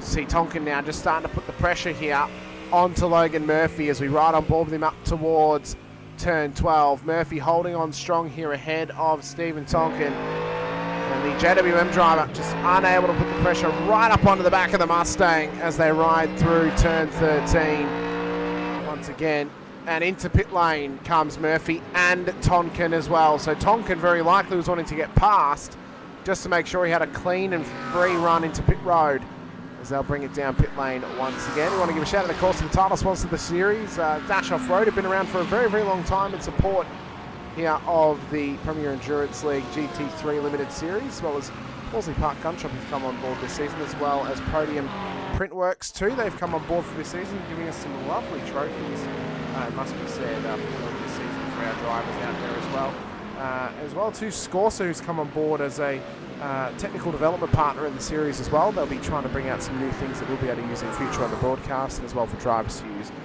in the field too. So massive thank you to those guys, and to Sudspeed once again for being the safety car sponsor, of course. And if you're liking what you're seeing, you can help support us here at Premier Endurance League by hitting the like button, subscribe to the bell icon too, so notified whenever we go racing. Next up on the docket for you is the Open Series when they come here to Circuit de Barcelona-Catalunya for the first round of that series as well. Of course, that one will be broadcasted by our friends over at SimSpeed TV. You can also help support us in Infinity Broadcasting by clicking the like button and subscribe to the bell icon too over on our channel here on YouTube. We've got some great racing to come up for you tomorrow morning, 9:50 a.m. Australian Eastern Standard Time. we've got Highside Motorsports action coming your way from Homestead Miami Speedway for their final round of the in-season tournament. And Saturday evening, 8:30 p.m, we've got the Simrings V8 Veterans action coming your way once again for season 28 out at Shell V-Power Motorsports Park. We're racing out at the GT circuit, the full bean circuit of Tailem Bend, for their next round of that Split 2 season as well. Myself and Brett Fisher in the booth for that one. It's been an exciting race thus far though, Brock. One that we've seen throw out a whole heap of different strategy plays as the race leader Owen Coleman comes in. I'm intrigued and excited to see where these strategies are going to play us to the end of this race, because I think we're only going to get the true telltale sign of where drivers are sitting after the final pit stop. But with 45 minutes to go in this one, knowing that the race leader has just gone to 1 hour and 15 minutes into this race, could he make it to the race end without another stop? It's going to be challenging. It's going to be challenging because not having done a full fuel stint yet with the 6% fuel cap in practice for Open next week myself, but normally around that 60%, you're looking at the 30 to 40 minute mark for a stint. So I would honestly expect that he might need to come in for a splash and dash, and I truly mean a splash and dash towards the end of this one. I don't know if he'll be able to save enough fuel without a safety car. Throw a safety car into the mix, and I reckon he's good to the end here. The tyres will be fine to the end. It'll just be about conserving that fuel. The thing that he's got going for him at the moment is pace and time. He's got the pace to stay ahead, and he's got some nice gaps around him at the moment when it comes to his key competitors. So that will be really benefiting him at the moment.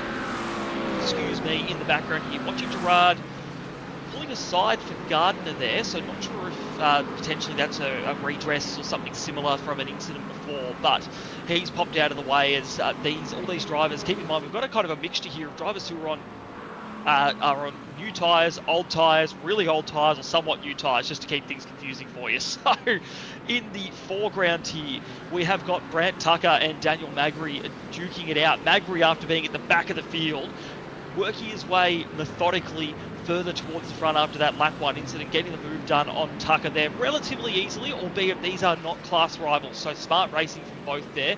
Tucker knowing that his race isn't with Magri, and Magri getting the job done quick. Speaking of Tucker, he's into the pits, he's had enough, he's going to get that next stop done there. He wasn't happy either. He was flashing the lights at Magri for some reason, but why flash him if you knew you were going to be coming into pit lane? That doesn't really make much sense to me. As pit stops now occurring for Scott Rankin, Greg Barber and John Trott and others in behind as well. Rankin leaves pit lane, takes those tyres on board that car. Barber has taken tyres again, by the way. So all of a sudden you then question what was the point in taking tyres on the first stop, because all of a sudden Scott Rankin, who wasn't classifying him as a on-track rival today, all of a sudden he is an on-track rival, because now they're both on the same strategy of fuel and tyres on this stop, only 2 tyres to both of them. They sit with Doug Gowans, who's taken 4 fresh tyres on board his Corvette, and all of a sudden the battle for inside of the top 10 and inside of the possible top 5 is on between them. And you know what? I actually rate this from Barber because he used his tyres really effectively to get up the field, and now he knew everyone else around him was almost certainly going to take tyres. It wasn't a guarantee, but he knew it, so we know he has pace under there. So taking the 4 tyres now gives him an opportunity to actually truly fight against the likes of Rankin and Gowans ahead of him too, and try and get a top 5 in this race. You know what? I don't think that was the worst play from Barber there, and watch to see how this unfolds, because as you said, Rankin didn't think that Barber was in his race, and now I would argue Barber is well and truly in Rankin's race for the top 5 of this one, and has pace underneath him. He does, and we know he's got pace on board this McLaren, obviously, as any other pit stop up the field. That's Luke Potts up now down pit road, so Daniel Piper is now the race leader, by the way. He does need another pit stop though. Owen Coleman will retake the race lead after these final pit stops. We're waiting for Daniel Magri to come down pit lane as well. The current top 3 is Coleman, Wilder, Dreyer. The current top 5 includes Doug Gowans and Scott Rankin, who have strategized their way up the order here today in race number 1 of the season. We have got 40 minutes on the clock. A pit stop within the next 30 seconds will mean that you can make it home. Are you going to be willing to do it now, or you may be hoping for a yellow flag and a safety car? If you're doing that, I think you're playing the game of going as long as possible, hoping you can fuel save the car to the end. But what do you do in the scenario of an extra lap? What do you do in the scenario of overtime? Do you push it, or do you hang on as tight as possible? Just see what happens in terms of fuel strategy here today.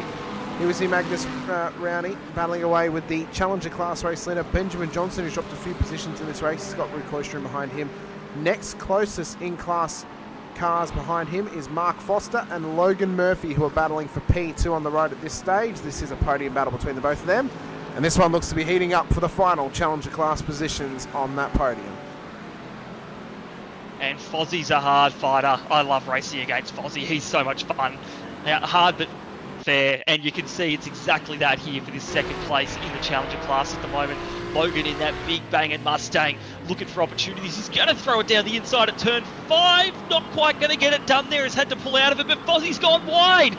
He's out wide there in the weeds, so this will be done for Logan Murphy. I don't think Mark can fight this back. No, that's for second in Challenger. So great work there by Logan. He threw the nose in and then just threw Foster off a little bit, and that's what got him the second place in the Challenger class there. Great racing to see, and they all kept playing on. We love to see it. Watch for Foster to just try and stick with him and maybe make a move here, but I think Logan's done everything he needs to do to secure that second place in class. So again, both these drivers on that same strategy, full set of tyres on board these cars. After that last pit stop, they'll get by Stefan Mellis, who is the lapped traffic in this race at this stage. They push on once again. They've got plenty of time to try and chase down to get up to Ben Johnson in the race lead of that class at this stage, including 4 elite class drivers separating them as well, who are on the tail of Johnson, who's holding his own amongst this field. As coming out of pit lane now is Daniel Magri, who what a race this could have been for him if he hadn't have been hit on lap number 1 at turn 2. Would have been up and around the top 5, maybe have even challenged for the race lead, and now he's battling for a top 20 finish today. It's a great recovery drive, but it's still a question of what could have been for the driver of the right sim racing Ferrari out there today, and whether he could have put all the pieces together at some stage as well. But yeah, he's doing everything right here to at least make backup positions that have been lost, but not enough to get back to where he was, unfortunately, for him, as Joe Hargraves has run it wide down at the final corner. It's an interesting spot to make a mistake. I think we can both agree here, Brock, to run it wide at the final corner. It doesn't often happen, but you can see there, I think a little bit too much pace on the entry to the corner has cost him that mid-corner speed and cost him, importantly, the mid-corner grip, and that's what's thrown him out wide. Yeah, I completely agree there. He just never got into the actual groove of the corner there, and that's he was up on top of that yellow sausage curve as well, and I wonder if that's just kept him a little bit high and wide on the entry. Fairly innocent, innocuous incident there. It was just a little bit too high and wide, a bit too much speed, and in a corner that relies so much on sticking into the groove and that camber. As soon as you're out of it, and it was also a bit of kitty litter down there, a bit of sand trap muck, that was all she wrote. So anyway, got back going there, held onto the car, and will carry on there in 38th place overall on the road. So, whoa, this is a gaggle. My goodness gracious, contact! Oh! Gardner around there, contact with Tucker by the looks of it there. So just around what we were watching with Hargreaves, that's Tucker and Tucker. Oh, jeez, I don't know what to read into that there. It looked like a bit of a squeeze. Tell us what you saw, Hamish. Yeah, well, and actually, did he squeeze? I think he actually lost it as he went wide, actually. So we may need to go back here a little bit further just to see, because it's a very awkward angle. There was a bit of a squeeze from the Ferrari. That's then loosened up the Mustang of Gardner, and he's then gone off and into the sand trap. But that is a wild moment as that pack of cars, we clicked on it at the right time. They were all getting feisty together. But that has really opened things up in terms of who's in and amongst that battle pack at this stage of the race. As Richard Mayer comes into pit lane, as does Chris Ruddle, but the close battle is still continuing up here as John Trott, Tristan McLaren battling side by side. Look at the cars behind them, Rowney, Johnson, Koistra, Hobbs. They're all fighting for this as well. This is getting tooth and nail stuff inside of the top 15.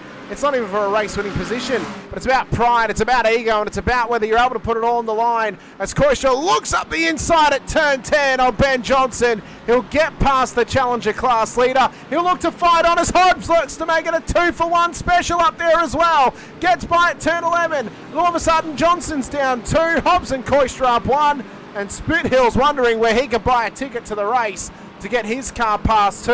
And I think the car at the back of this train is actually Kurt Chapman, who is the lapped traffic in this field, but they're getting feisty at the front of this train here. Look at the defensive move of McLaren all the way to the left-hand side of screen, right-hand side of track to hold off OPR's John Trott.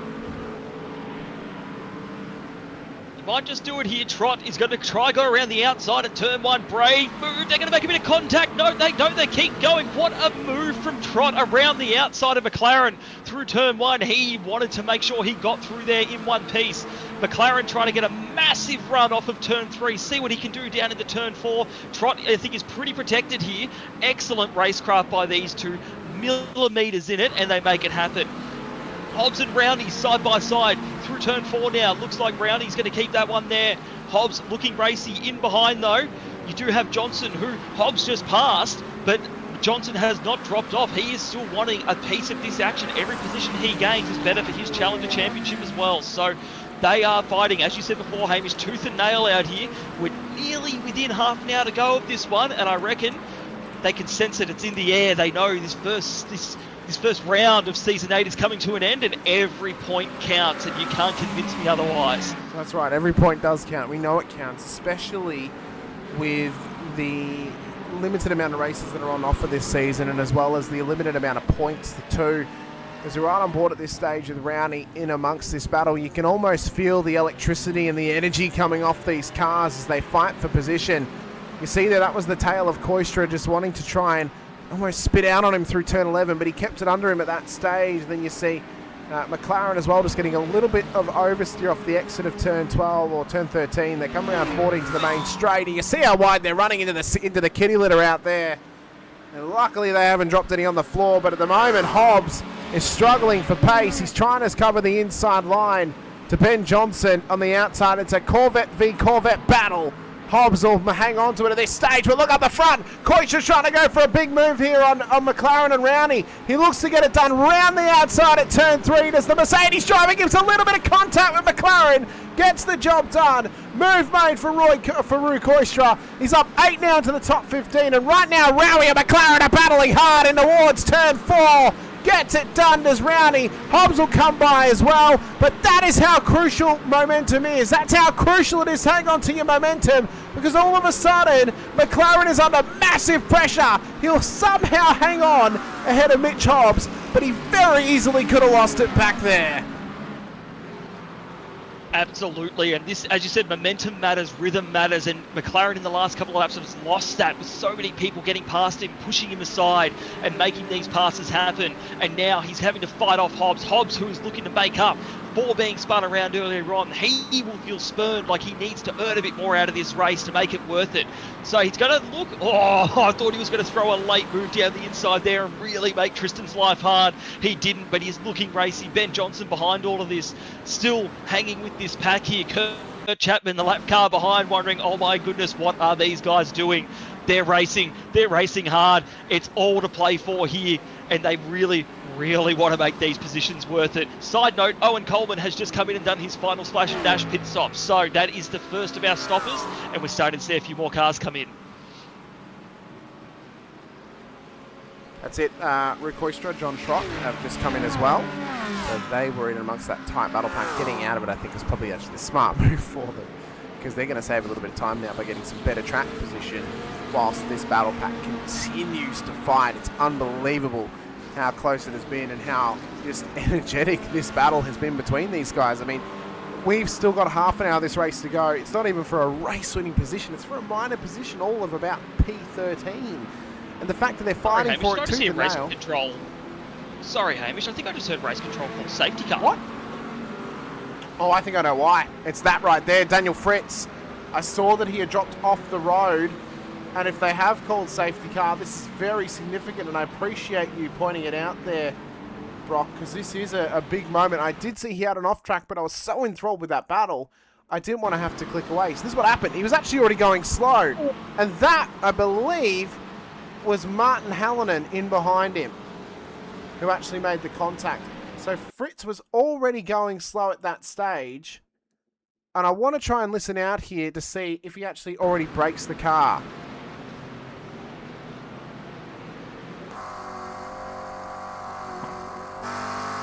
Oh, he ran out of fuel. I think he ran out of fuel. That car was out of fuel, not moving. Hallinan had nowhere to go and made rear end contact onto that car.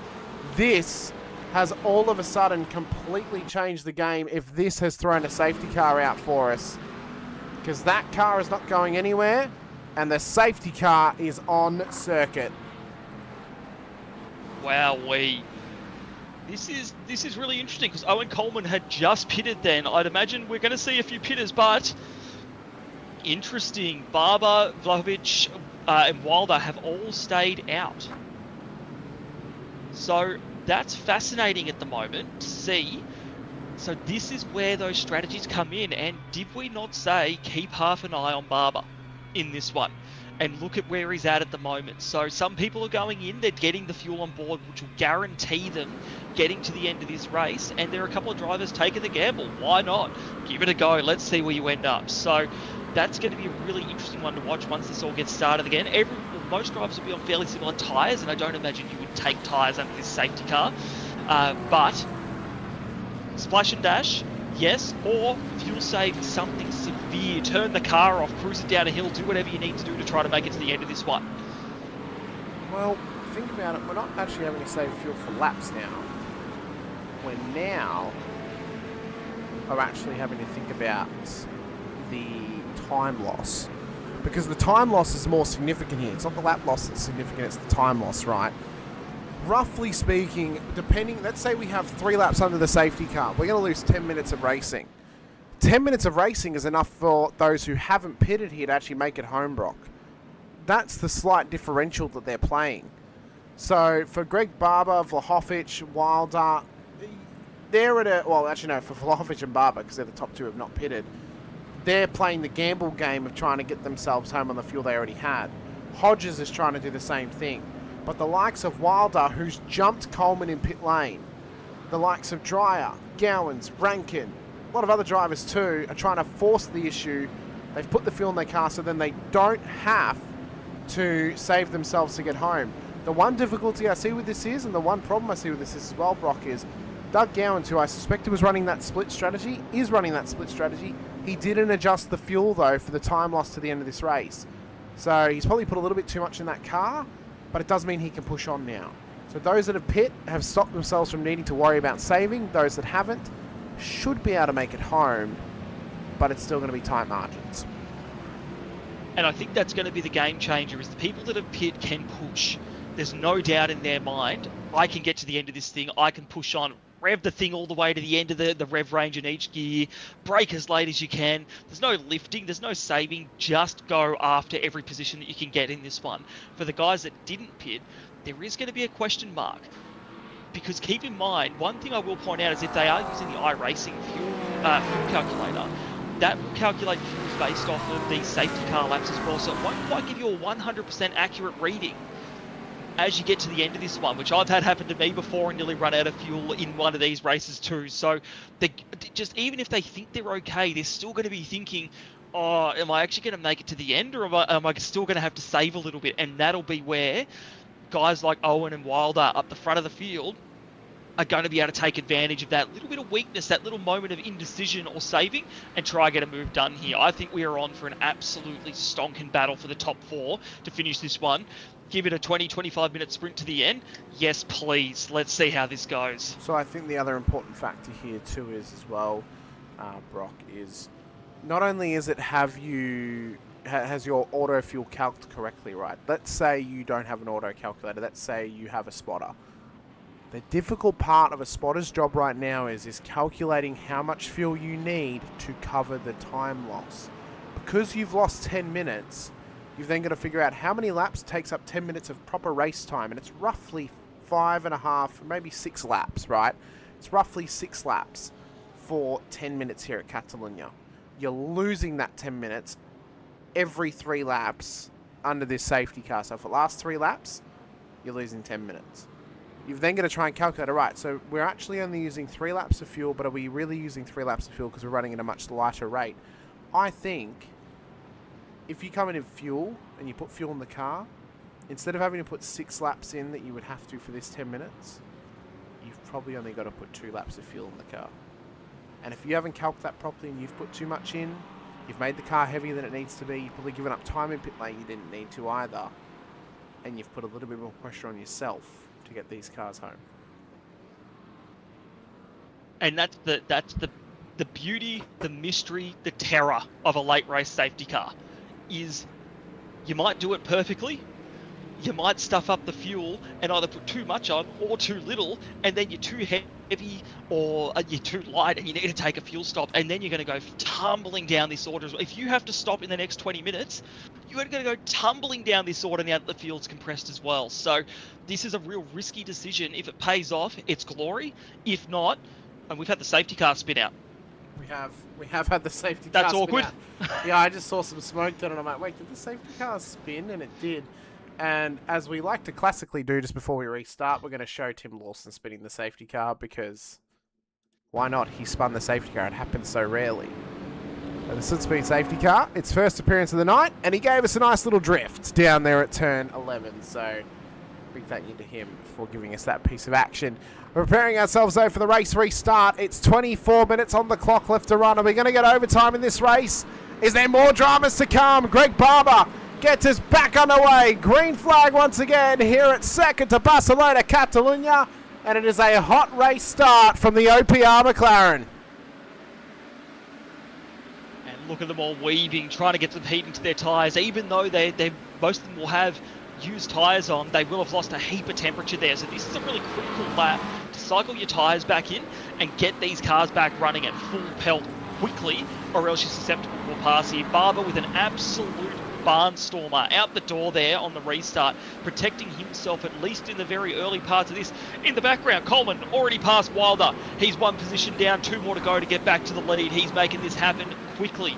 Wilder might try to stay on the outside here, try and make it down the inside into turn 5. Not going to happen. Coleman has secured 3rd position and will continue to fly up this field. He's good on fuel, so he can just push this thing to the nth degree and chase down Vlahovic and Barber up ahead. So these guys in 1st and 2nd will be eyes in the mirror, looking back at Coleman, who we know have been leading this thing convincingly most of the night. So this will be really interesting to watch how he closes up in this next lap or two. Well, if you recall pre-race, we spoke about the fact that Greg Barber could be a challenger this season. We know that he had a lot of bad luck last season here in the GT3 Limited Series, and if he didn't have that poor luck, he would have been in a much better position at the end of the season. Right now, he seems to have found the luck that he needed. He seems to have found the right side of the coin, but Vlahovic is putting all sorts of pressure onto the back of him. And what can the Kiwi Owen Coleman do back in P3? We know that he's the pace of the field. We know he's the measuring stick of the field this season. Can he get past them as well? He has got 22 minutes, 15 seconds to find it. But Daniel Piper has gone off the road with Michael Spithill back here at turn 13. In a monumental moment. They're still both moving here, but this is going to spice up the order incredibly hard. As you see there, off the road went Piper, caught it in the sand trap. Oh, sorry, no, it wasn't Piper that caught it in the sand trap. It was actually Spithill that did, but made the contact with Piper. That's dropped them both down the order. Rear wing's gone off the back of Piper's car, and that is a very quick way to end your race. And these are the risks of the fuel compressing at this late stage of the race. Speaking of compressing, Vlahovic and Coleman have almost a literally 0.00 gap between the two of them. They'll go side by side here. Vlahovic trying to keep the nose in on Coleman. He does not want to give up 2nd place if he doesn't have to. Hold him wide here. Try and keep the inside line on board here with Coleman at the moment. They're still going to be side by side through this section here. Vlahovic going to hold him off for now as they go burning up the hill here. The run will be critical for Coleman. Wilder just behind, and an angry pack just behind them too. So these guys got to be careful how they battle. Vlahovic is going to hold off Coleman for the time being. Don't think we're in dive bomb territory just yet for this one, but man, every lap that goes by makes you think, is a crazy move out of the realm of what needs to happen in this one. For now, Vlahovic safe, but can't dip the tyre in the dirt again coming through the last turn as we come into the last sector here, because Coleman is there and he will pounce.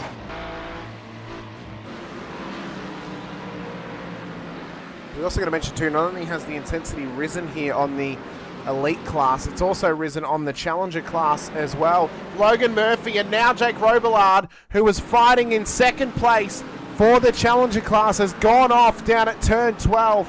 And I was about to mention the fact that we had a change to the lead with Murphy taking it, but this has now significantly changed that podium as well.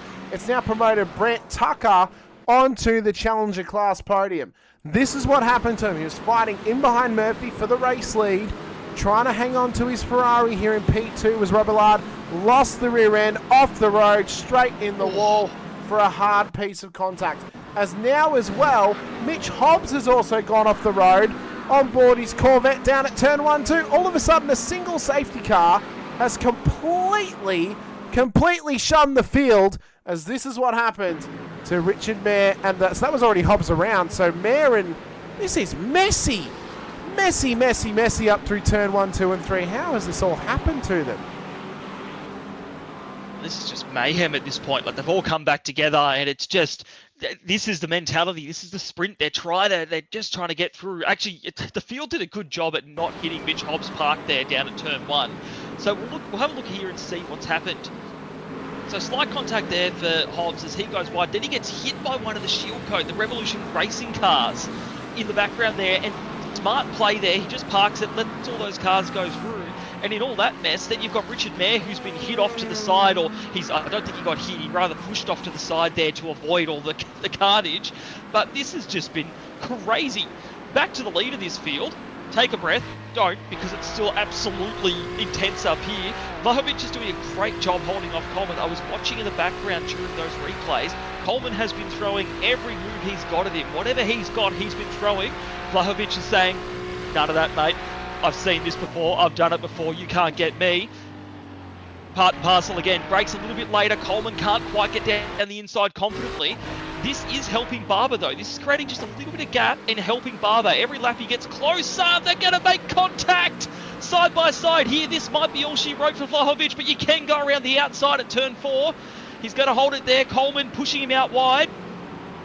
He might be able to keep it there. Coleman's going to push him out wide, not give him any road at all. And Vlahovic will keep it there. He will get the position back on Coleman again. This is excellent racing between these two competitors. What a great switch back there for Coleman as well through turn 5. Then he had to try and do something to get it back up the inside again, but couldn't quite carry the run past Vlahovic there. Jumps right over the sausage curb, does Coleman, though, up through the Schumacher S's and around now turn 9. Down towards the braking zone at turn 10. You mentioned it, though, it's only helping Greg Barber. That gap's now out to 1.1 seconds, and the more that they battle, the further that gap is going to spread.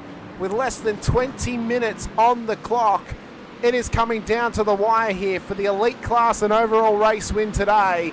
For Greg Barber, he sits in a solid position, but for Vlahovic and Coleman, they've got to try and maximise their positioning here. Again, they're battling for solid points. They're battling for the opportunity to put themselves in a solid championship position before the final round of the season, or not final round of the season, but before next round of this season for the Nürburgring in round 2. But this battle is intensifying up the front, but so is this one further back. Look at the train of cars back here. And Magri, what a comeback in this race. He's only down 2 from where he started, inside of the top 10. Steve Tonkin up the inside, though. Wants to be the heartbreaker to knock him back to P10. Through the corner where he's knocked off the road at turn 1. He backs out of it on the outside with Trott to the inside now. For Daniel Magri, it's all on the line to recover what was once lost at the start of this race. And right now, he's got the opportunity to do it. He's 3 positions away. What a recovery drive this could be if he gets this car back into P7 in the starting order at the end of this race. Been an excellent recovery by Magri. We would have thought he was run and done at the end, in the sand and nearly in the wall at the end of lap 1. And instead, he's ended up back in the top 10. He's 3 down on where he started, but frankly, I think you'd call that a win for him tonight. Really great perseverance to end up where he is at the moment. And albeit still with a bit of racing to go here and some battling to go, and I'm sure he is going to have to fight hard to keep his position in this race, but he'll want to keep that top 10 alive, that's for sure. Here we go, it's on for P2. Owen Coleman round the outside. Up at turn 11, bit of net contact, knocks him out the way. That allows Jack Vlahovic back up the inside and into P2 once again and again. They are bleeding the time to Greg Barber. It's out to 2 seconds out of the race lead. This is all for P2 because Vlahovic knows as soon as Coleman gets past him, it's over. He's not going to chase him down. So he's going to try and hold him back as much as he can and hope that Wilder decides to put an assault on. But look at the train. P2 down to all the way about P15 is this large train. As they enter the braking zone of turn 1, Vlahovic will hang on to position for now, but Coleman has got to find any which way he can to get past that Ferrari that's about as wide as the circuit here in the final 15 minutes of round number 1. Yep. Vlahovic brought his local school bus to the track today with the size he's making that Ferrari feel all around this circuit. And I'm sure Coleman, underneath the virtual helmet, is getting very, very frustrated here. And Vlahovic is driving, I might add, perfectly. They both are in terms of defensive and offensive driving. This is a great display of two drivers going at it at the limit of what their cars and what their mentality can do without biffing each other off. We're seeing it again here, side by side. Vlahovic will gain the position back here, but will be under immense pressure from Coleman. Coleman is looking to go around the outside. No, he'll play smart. Good decision there. Wait until you get the run onto the straight here. And what this has all done is Barber's now 3 seconds up the road.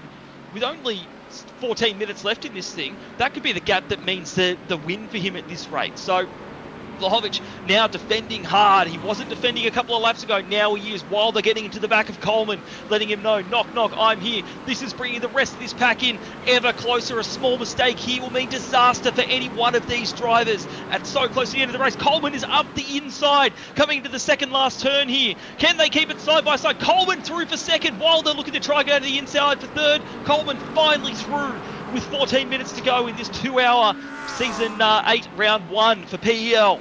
It's lap 60, and that small mistake of coming in a little bit too late into turn 12, that's what cost Vlahovic. It opened the door for Coleman to sneak on by and then finalise it at turn 13. And for Vlahovic, does he have enough to come back at the Mustang? And for the Mustang of Coleman, does he have enough time on the clock to chase down the now 3.5 second gap to Greg Barber in the race lead and then get past him before the race end as well? You see Scott Rankin back there. He's flashing the lights. He's not happy with Leo Dreyer at this stage. He's got Doug down to the outside, makes the move happen.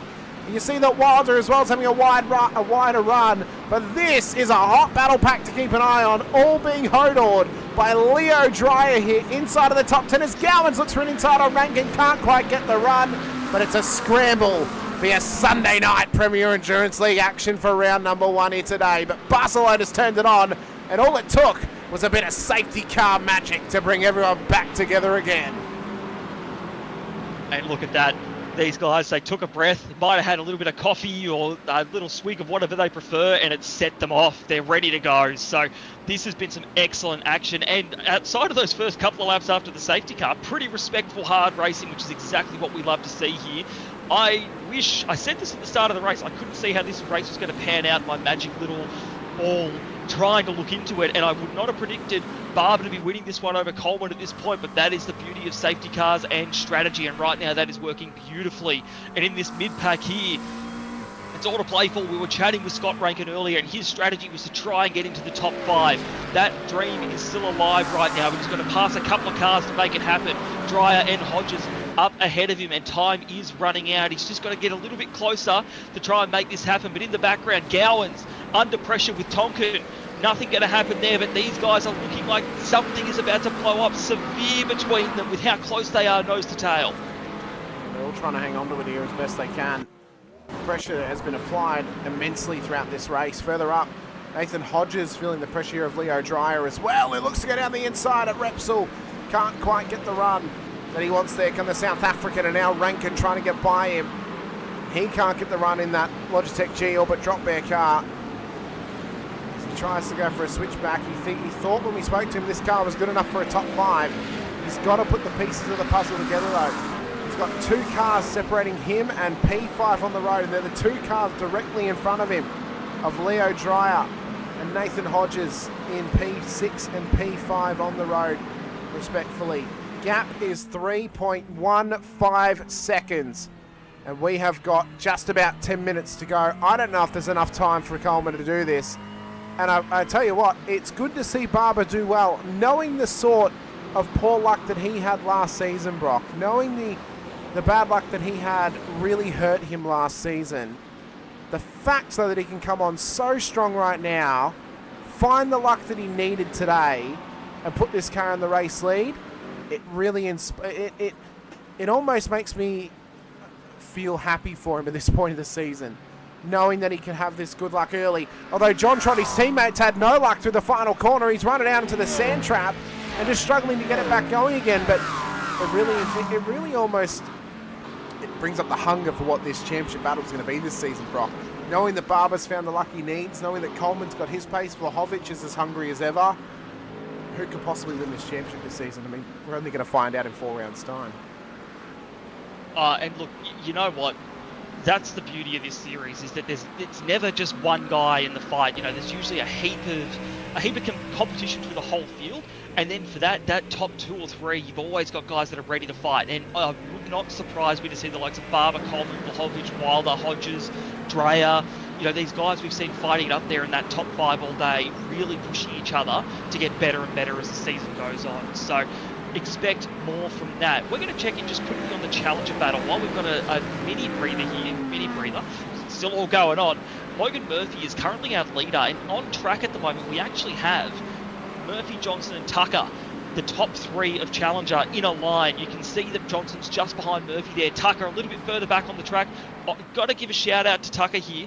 Really good drive, plus 11 on where he started, keeping it clean and putting himself on the podium of Challenger. That's a great result so far for him, and I'm sure he's hoping for a bit more carnage to try and take advantage of at the moment. His teammate Luke Capozza just up ahead of Logan Murphy here, and Murphy surely praying to not be involved in any of this silliness up ahead, with the little touches between Bird and Reardon as well, as they're coming through one of the fastest parts of the circuit to come around and complete yet another lap of this Catalunya circuit here in Spain. And they're just getting all of them pushing the limit, nearly in the sand out there, but not quite. Capozza looking racy here, coming down into turn 1. On Reardon, they're going to go side by side here. Capozza does have overlap. He will try and throw a move down the inside. Nope, he's going to pull out of this here. He doesn't want to go too crazy, but Reardon's giving him the space. Capozza's going to go through here. He played that safe, but Reardon gave him plenty of space for this late in the race, and Capozza will go through up into 13th position. Another plus 38 for Capozza on the night. I mean, that is an excellent run so far. But you think about the run that he's had. What about the recovery run that Daniel Magri's had? He's technically up, 30, nearly 40 positions after he lost it earlier on, but Nathan Hodges has gone off the road. That's down at turn 5. Hodges, who was inside of the top 5, has gone off the road, and Scott Rankin has also gotten past Leo Dry now to get inside the top 5. It's 2. What is happening up here? Unbelievable that all this can happen so late in the race. It's less than 10 minutes to go, but this is how Nathan Hodges wound up off the road down at turn 5. We know he was defending Dreyer pretty hard. A bit of contact made there. Not much more he could do. Dreyer just came in a bit late. And contact with Hodges has knocked him out of the top 5. And now outside of the top 10 as Logan Murphy as well. Daniel Magri, no, the heartbreak! After the lap 1 heartbreak has dropped down the order, and the recovery has gone for nothing.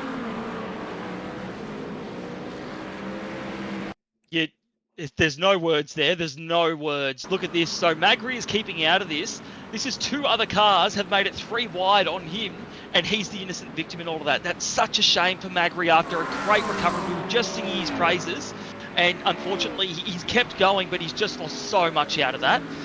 Just a quick check-in. I know we've got some battling going on here, but a quick check-in on Owen Coleman, because he's 1.5 seconds behind Barber. So just on time, that gap has come down nearly 2 seconds just in the last 5 or 6 minutes. So he is chasing pretty severely right now, and I reckon we are on track to possibly get a bit of a battle between them towards the end of the race. But back to a battle that we are seeing on track right now between the likes of Gowans and Dreyer, with Rankin running up the road. The top 5 dream is alive and well. He's there right now, but Gowans and Dreyer are fighting it out for P6 at the moment, making side-to-side contact as I'll head down the hill now. Looks like Gowans will hold on to this one for now, but it is on for young and old here in the very, very closing stages of this race. So important point as well is, so Logan Murphy was actually one of the perpetrators of that contact with Daniel Magri. There may be a penalty coming his way.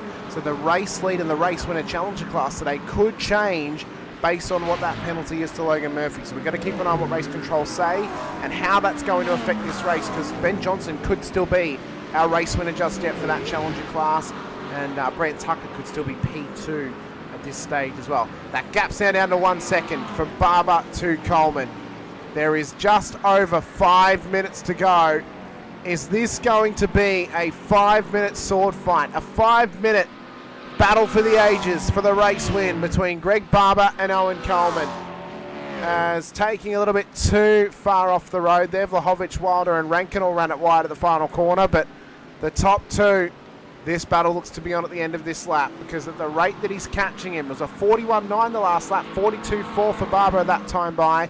Half a second difference. By the time they get to the end of this lap, Coleman is going to be all over him. And Coleman is putting in the best lap times of the race at the moment. Within a tenth of his best lap time that he's putting in. Now, Barber is pretty close to his best lap time as well, to be fair, but that Coleman is just putting in qualifying laps at the moment to try and get this thing up to the back of Barber and have a crack at the lead. So within a second now, and as you said, Hamish, give it about a lap. If Coleman's got that pace in the car, even running it a bit out wide there and doing some rallycross, guarantee you he will be there and trying to make a move as we get to the last few laps. So pretty significant moment here. Doug Gowans has had contact made with him from, that is once again Leo Dreyer. So 2 perpetrations for Dreyer on 2 separate cars now. That may give him a penalty as well coming his way. So race control are going to have their work cut out for them towards the end of this race. Plenty of incidents still being reported upon though, but the gap for the race lead is down to half a second with 4 minutes, less than 4 minutes on the clock now to go. This is going to be, what's it going to be when they cross the line? Roughly 3 minutes left, so I think about 2 more laps here, Brock. 2 laps for Greg Barber to defend against Owen Coleman. It's going to be about 3 minutes and 20 seconds at the start line. They might be on here for a 3rd lap, actually. We'll have to keep an eye on this, because this is going to be tight. Vlahovic has had to come into pit lane. He couldn't fuel save enough, so he's actually now dropped out of the top 10. Has Barber got enough fuel on board? The money says yes, he does, because he's been pushing.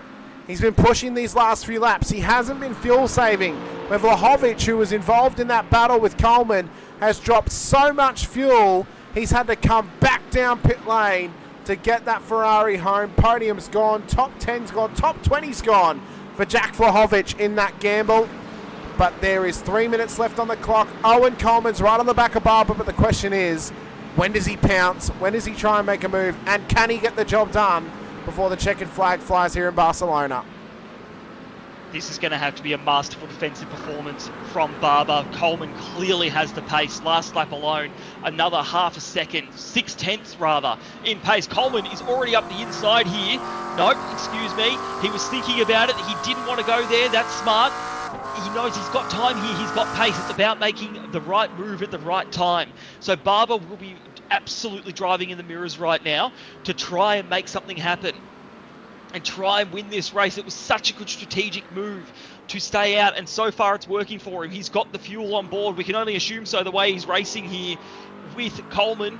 Coleman all over the back of him, trying to carry pace through the corners, and Barber holding him up. Here we go. This will be one of the key moments here of this race. How does Barber get through this last turn? How does Coleman get through there? Barber a little bit wide. He's going to get the dirt here. He will. That will hurt his run. Does Barber decide to defend, or will he wait and see what Coleman does? Barber erring a little bit over to the right side of the circuit, continuing to creep over, but Coleman hasn't got the run, so down into turn 1, Barber will still hold the lead. We haven't got the white flag yet, so I'm guessing we're going to go for 2 more rounds here. That looks to me, as Stephen Tonkin has also had to pit, knowing that he doesn't have enough fuel. I think he was expecting this to be the final lap. So 2 laps to go, 2 laps for Greg Barber to defend against Owen Coleman, and you would suspect that Coleman's going to wait for the last possible moment to make this move to limit the comeback for Greg Barber. He would have learnt things from Vlahovic when he was battling to get past him, of knowing where the defensive moves can be made and how strong the defensive moves can be used against you as well. And that will then dictate when he attacks and makes the move on Greg Barber. That's going to dictate when he chooses to do it. Because there's not a point of if, it's a point of when. And is it going to be now at turn 9? He looks to poke the nose on the inside. Couldn't quite get the run that he needed onto the inside of Greg Barber. It's the McLaren versus the Ford. All on for it. Tried the dive up the inside. Barber looked to cover it here. Coleman, though, is going to try and switch this back if he can, but Barber parks it right on the apex to cover the move. He gets right to the inside, knowing that that's when Vlahovic threw it away only 15 minutes ago. And for Greg Barber, he's trying to defend for his absolute life. It'll be one lap to go here in Barcelona. They look to get the white flag this time, but no, it's going to be a checkered flag. This was the final lap around the final corner. They're going to get to the line before the timer was up, and it's Greg Barber who wins it in Catalunya. Coleman P2, Wilder P3, Rankin and Dreyer the top 5, Stapleton, Bird, Hodges, Capozza, and Logan Murphy will win it on the road today for the Challenger class, but will he win it in the post-race if there are penalties to be handed out? That was like Barber slowed it up then to get the checkered flag there, Brock, but what a race end and what a race win for him. Absolutely. Entirely well deserved there. Took the strategy gamble and got that win fair and square. And you know what? He might have slowed up a bit to get that checkered flag because maybe he doesn't have the fuel in him to do another hot lap. But either way, excellent racing there. It was a perfect defensive drive once Coleman got to him. Coleman had the speed, but it's one thing getting up to the back of the car in front of you. It's a whole other thing passing it. And Barber did an excellent job all race to make this one work. Well done to him and Coleman and Wilder as well as your podium. We've had no confirmation on if there is a penalty coming the way of Logan Murphy. But I'm just looking through the incident sheet now to see if there's previously been a penalty applied. And right now, Logan Murphy has 15 seconds to his name for an incident on lap 1. So that will give the race win to Benjamin Johnson, who's taken it on the timesheets and on the clock. No penalties next to Ben's name. So a clean race has gotten him a race win. Logan Murphy, unfortunately on lap 1, threw the race win away. And that's the thing that happened.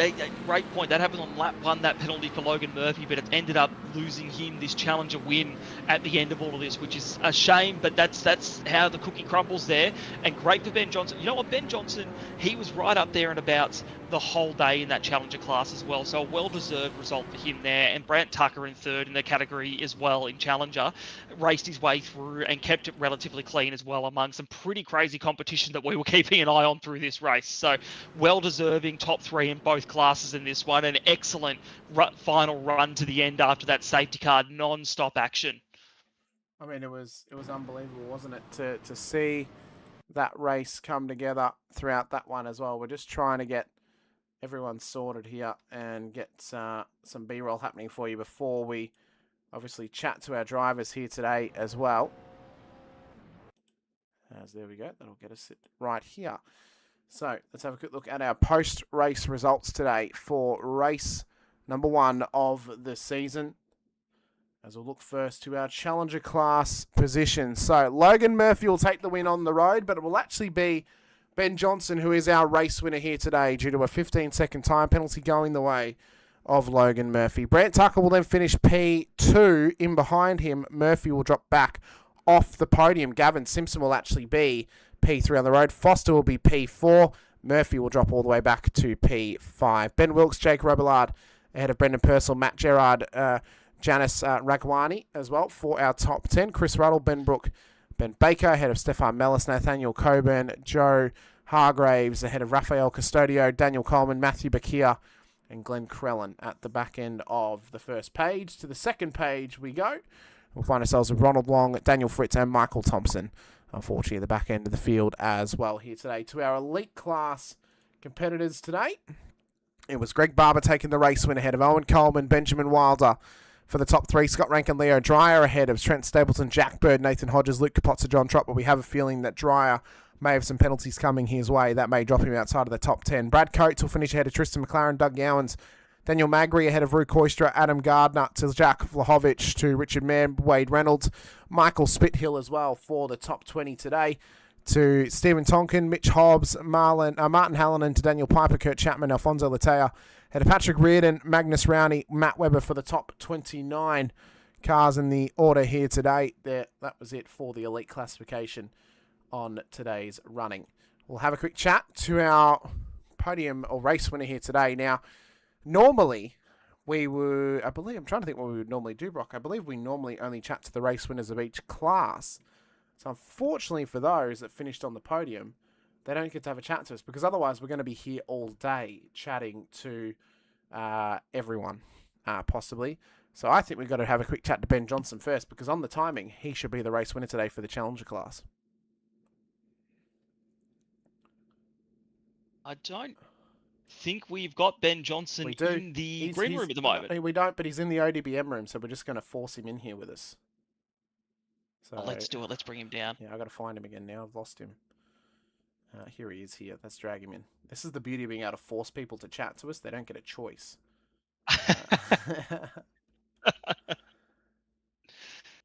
Ben Johnson, but he's immediately gone. Well then. You know what's happened there? What's happened is the moment where, I don't know if you've ever had this happen to you, Brock, where you actually go to join a channel and it doesn't join you straight away. It actually just like disconnects you immediately. So instead, we're going to wait for him to join the green room. Instead, we'll chat to our race winner first of all, in Greg Barber. Greg, welcome in. Race win for yourself. Congratulations. What a drive for you. Was there any fuel saving needed in that final run? And if there was it happening during that breakaway of you when Vlahovic was holding Mr. Coleman up for about 10 minutes?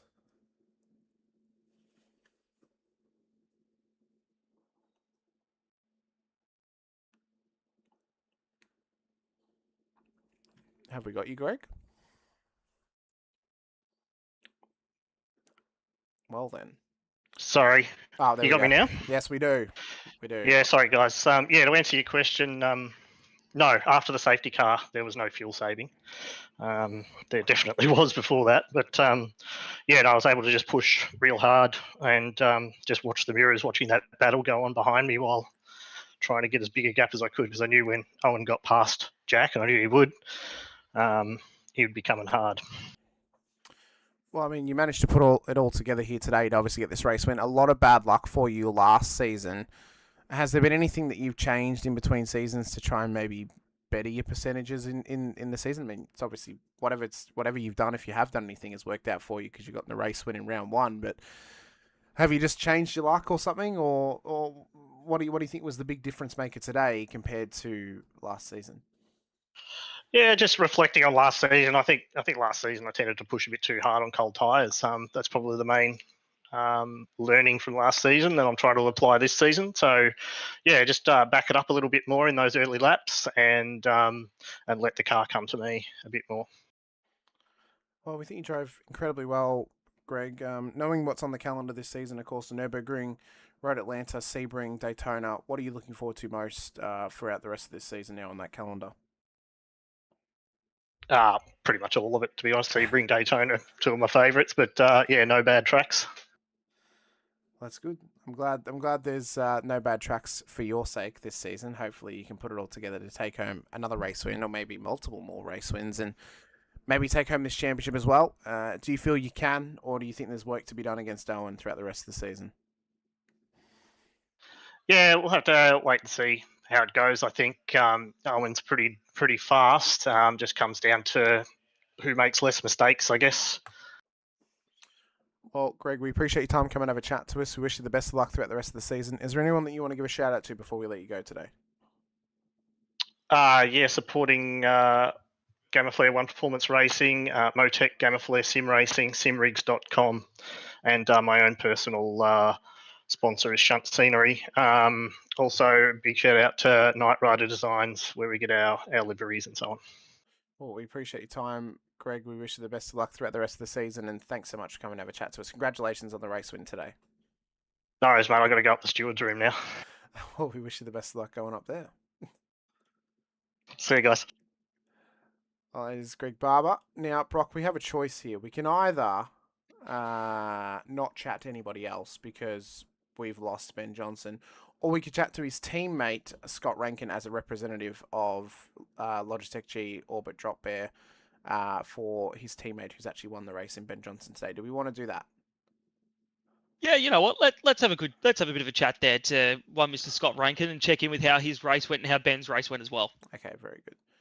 Mr. Rankin, you are very lucky today because you've been dragged in as the representative of Orbit Drop Bear Motorsport because Mr. Ben Johnson is, we've lost him. We tried to drag him in to chat with us earlier. We tried to force his hand and he wasn't, he came in and then he left. So it was, very weird, very awkward. We missed out. But now you get to be the representative for your team. How does it feel for Ben to get that race win? But how does it feel for you, Scott, to get that top 5 that you got as well? A solid day on the points for Orbit Drop Bear here today at Barcelona.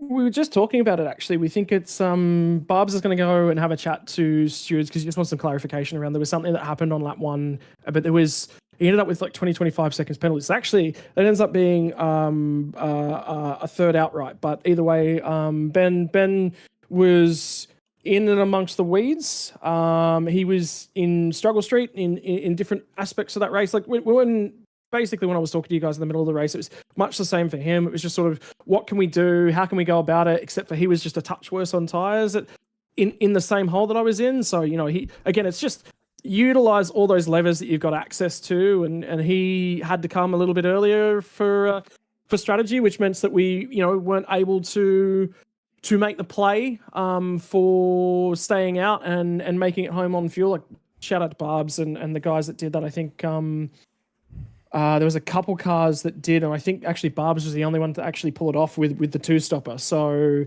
big shout out to him. He played that perfectly. Actually, sorry, my apologies. I think Nathan Hodges did as well. But that pack was just a mess. There was just that restart and that last 10 laps was go hard. Look what you can try and do. I just muted everyone on Discord, and I'm fairly certain Ben did as well. It was chaos. Chaos in a bottle is probably not the right words for it. Like it's just racing, and the problem is we're all struggling with dirty air. We're all struggling for bite.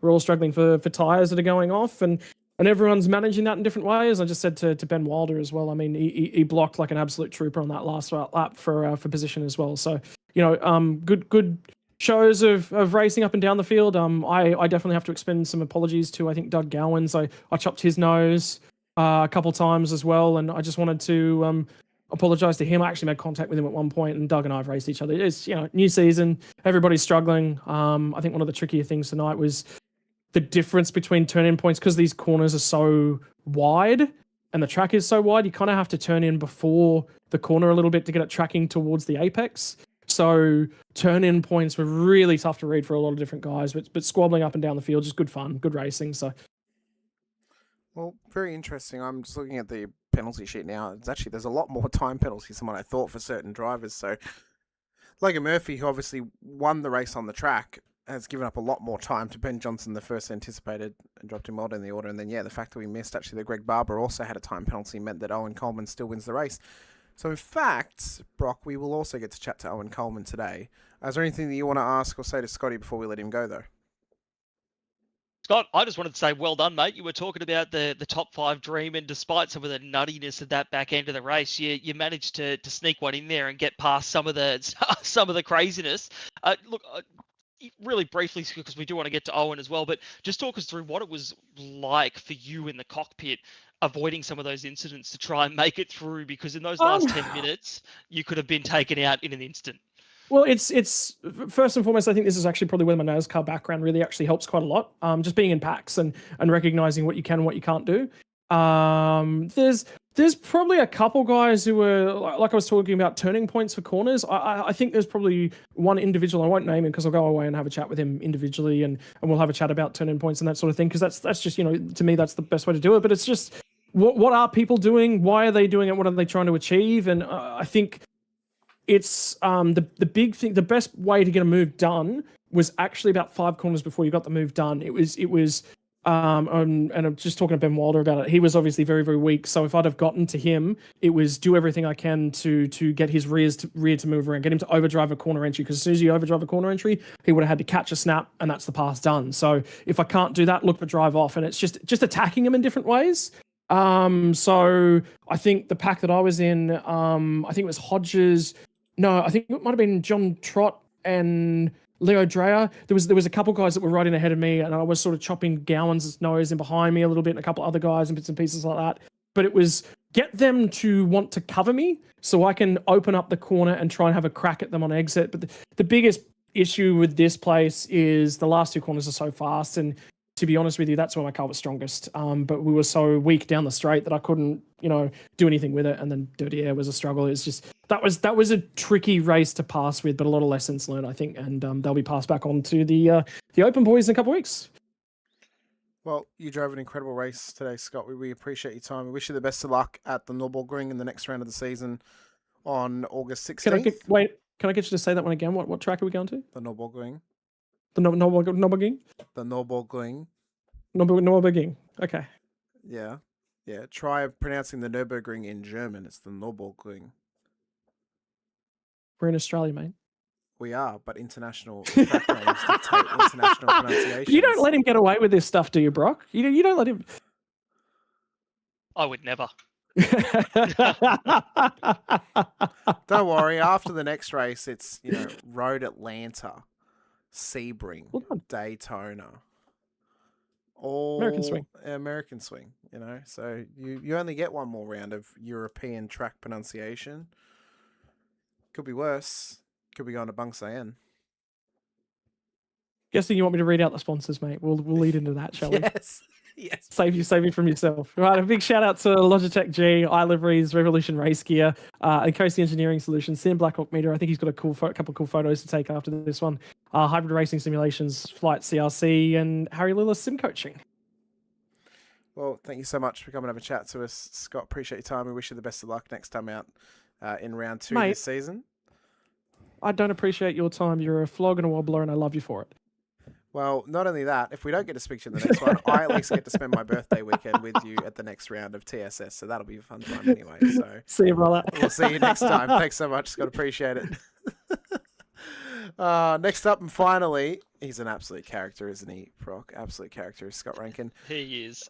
We have our reel on the time clock race winner today in Owen Coleman. Now, Owen, we completely overlooked the fact that you'll watch the end of this race back and you'll see that we announced Greg Barber as the race winner. Completely ignore that because we completely ignored the fact that he actually had a 15-second time penalty next to his name for contact earlier in the race. So actually, you were the race winner today. Congratulations. But he is going to go challenge that to race control. So we'll see what happens in that one. But nonetheless, a good race win for you. In behind him, but a lot of pressure on your back. How was it trying to get past Jack Vlahovic? Because he made that Ferrari about as wide as a BMW M8 in the GTE class around this place. It was unbelievable. Probably not words suitable for broadcast. Sure, there was some frustrations. Yeah, had a bit of contact coming into the. It might have been like the third to last corner, and I sort of had that bug where if you slide the rears, it just feels like it loses all the grip. So I had like a massive lose of the rear. I was like, Jesus Christ. So I sort of had to just try and get as close as I could to him, and then when he started drifting wide on a couple corners, I just had to try and jam it up in there, and I was just like, well, if you don't want contact, we'll play like that. So well, I mean, I just didn't want to spin him out. So there's a few times I probably could have dived him, but I'm just like, no, don't want to finish it like that. Well, I mean, you drove spectacular. Obviously, a little bit unlucky last season not to be here and challenge for the championship. But this season, you're the heavy favourites to take out this title. Is there any doubts in your mind that you could possibly win this season, or do you think it's going to be work to be done, or is there going to be a round you miss? I suppose if there's one you miss, you at least have a drop round. But how are you feeling going into this season?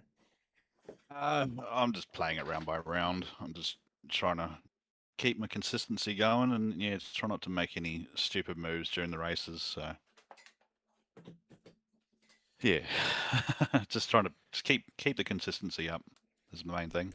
Well, I think that's the most important thing, right? Consistency is always the main key when you're trying to take home a championship. I mean, I've seen a few times now a driver can win a championship without even winning a single race in their season, just by being purely consistent. And that is a major factor, I think, especially with sports car racing as well. I mean, Brock, I'm sure you can attest to that. I mean, it's, being a previous driver in the series, if you can be consistent, you're going to find the results you need, and you very likely could find the championship.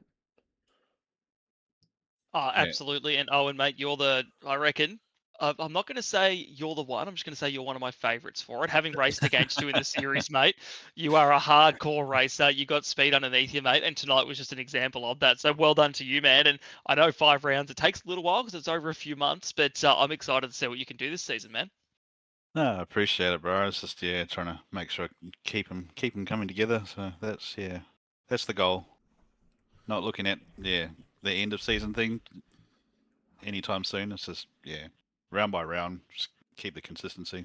Well, we'll see what happens for you, Owen. We appreciate your time. You did so well here today, obviously, to chase down the race lead. You'll get the race lead on the timesheet at the very least post-race, and that should give you the lead of the championship as well. But is there anyone that you want to give a shout-out to before we let you go today? Yes, Sam over at Straight Line Industrial. Again, they put together an awesome car. It was just on rails. This guys over at Sudspeed, Chris and Richard, they awesome pair of gloves. So if you guys ever need anything, head over to Sudspeed. And Foz over at Noob Collectibles. If you guys need any collectibles like Marvel, DC, or anything like that, go hit them up, and I'm sure you'll sort you out. And obviously, you guys in the booth and everyone that puts the league together. We appreciate your time, Owen. We wish you the best of luck next time at the Nürburgring. Thank you so much for coming over to chat to us, and congratulations on the race win today. Cheers, guys. We'll see you in the next one. No worries. Thanks so much.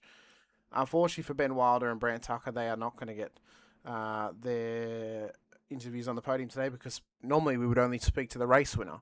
But there's been so much confusion around the race winners today, we've had to speak to extra people. So unfortunately, that's just the way it goes here today. But Brock, what an opening round it was for this season. I mean, Motorsport Barcelona really turned it on for us, and the Nürburgring next time is going to be one to keep an eye on in the middle of August, come August 16th. Yep, if that's what we've got to look forward to for the rest of this season, I tell you what, I'm going to be strapped in with belts on in my desk chair, ready to commentate the heck out of this, because that was so exciting. Round 2, I might add, a completely different circuit in the Nürburgring as well. Like, it is so different to Catalunya in every way. So these guys are going to have to come at their race in such a different approach to get the speed out of each of their respective cars. So I'm excited. It was great to commentate alongside you, Hamish, for the first time tonight. And I say, bring on the rest of the season together. Well, it's going to be fantastic across the next few months, leading all the way to the 22nd of November. The final round at Daytona International Speedway. It's a calendar where each circuit is different than the next or the last.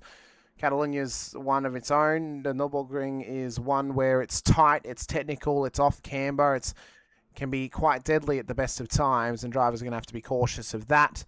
Road Atlanta, that's tight and technical as well, but it's a lot more fast-paced and a little bit more forgiving, but there's a lot less passing opportunities. Sebring, of course, very fast, but though the different track the combination of different compounds on the track of the concrete composite, the concrete, and then also the tarmac that lays that circuit into its groundwork is what is going to be the challenge. And then, of course, the super speedway, the road course of Daytona, is going to throw out a heap of challenges to these drivers come the end of the season.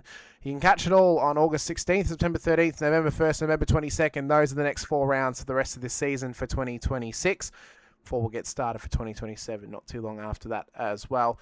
We appreciate everybody, though, for joining us here today, of course, and appreciate all your time. Next time we'll be on your screens for the GT3 Limited Series. It'll be at the Nürburgring for the World Endurance Championship layout of the Grand Prix circuit, as we'll find ourselves ready to battle once again for 2 hours on the clock. Coming up on your screens for PEL action is the first round of the Open Series coming up next week, right here at Circuit de Barcelona-Catalunya. You can find the action via the SimSpeed boys getting involved in the broadcasting action here on the Premier Endurance League channel.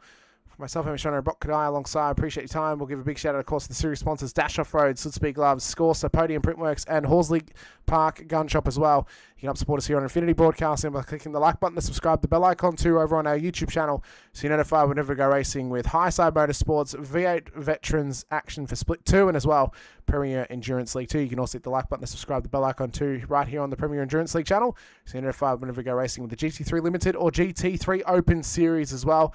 Thank you all so much for joining joining us here for round 1 of Season 8 live from Circuit de Barcelona-Catalunya. We'll see you guys next time out at the Nürburgring. But until then, stay safe, drive hard, and as always, bye for now.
our time. We know what we gotta do. Stay in the fight. Between the walls. Time to turn the intensity up. Fight to the end, no matter what happens. Good day to be in victory lane. Green flag is in the air. Driving with conviction. Side by side, hammer down. The after-checks are lit. Count out anybody. Who wants it the most? We are eyes on the leader now. He is driving his guts out. Wheel to wheels, they come to the line. Victory, this will be. Nobody wants it more than you. That flag is going to end it. Does he have enough? Holy cow, baby! A dominant performance. You gotta stay down, baby. Let's go! Can you believe what you are seeing? Everybody pushing as hard as they can get it. One final shot. Gotta earn this thing right here to the end. It is all on the table. A total 500.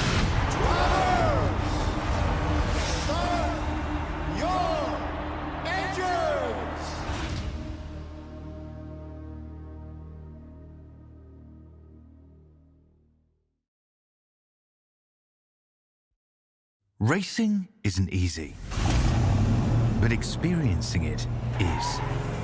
iRacing puts you in the driver's seat with the industry's leading sim racing game. Drive on laser scan replicas of the greatest racing circuits from around the world. Go head to head against other drivers chosen by skill-based matchmaking to ensure competitive racing at every level. Compete across all your favorite series in officially licensed cars engineered to deliver the most accurate driving experience possible.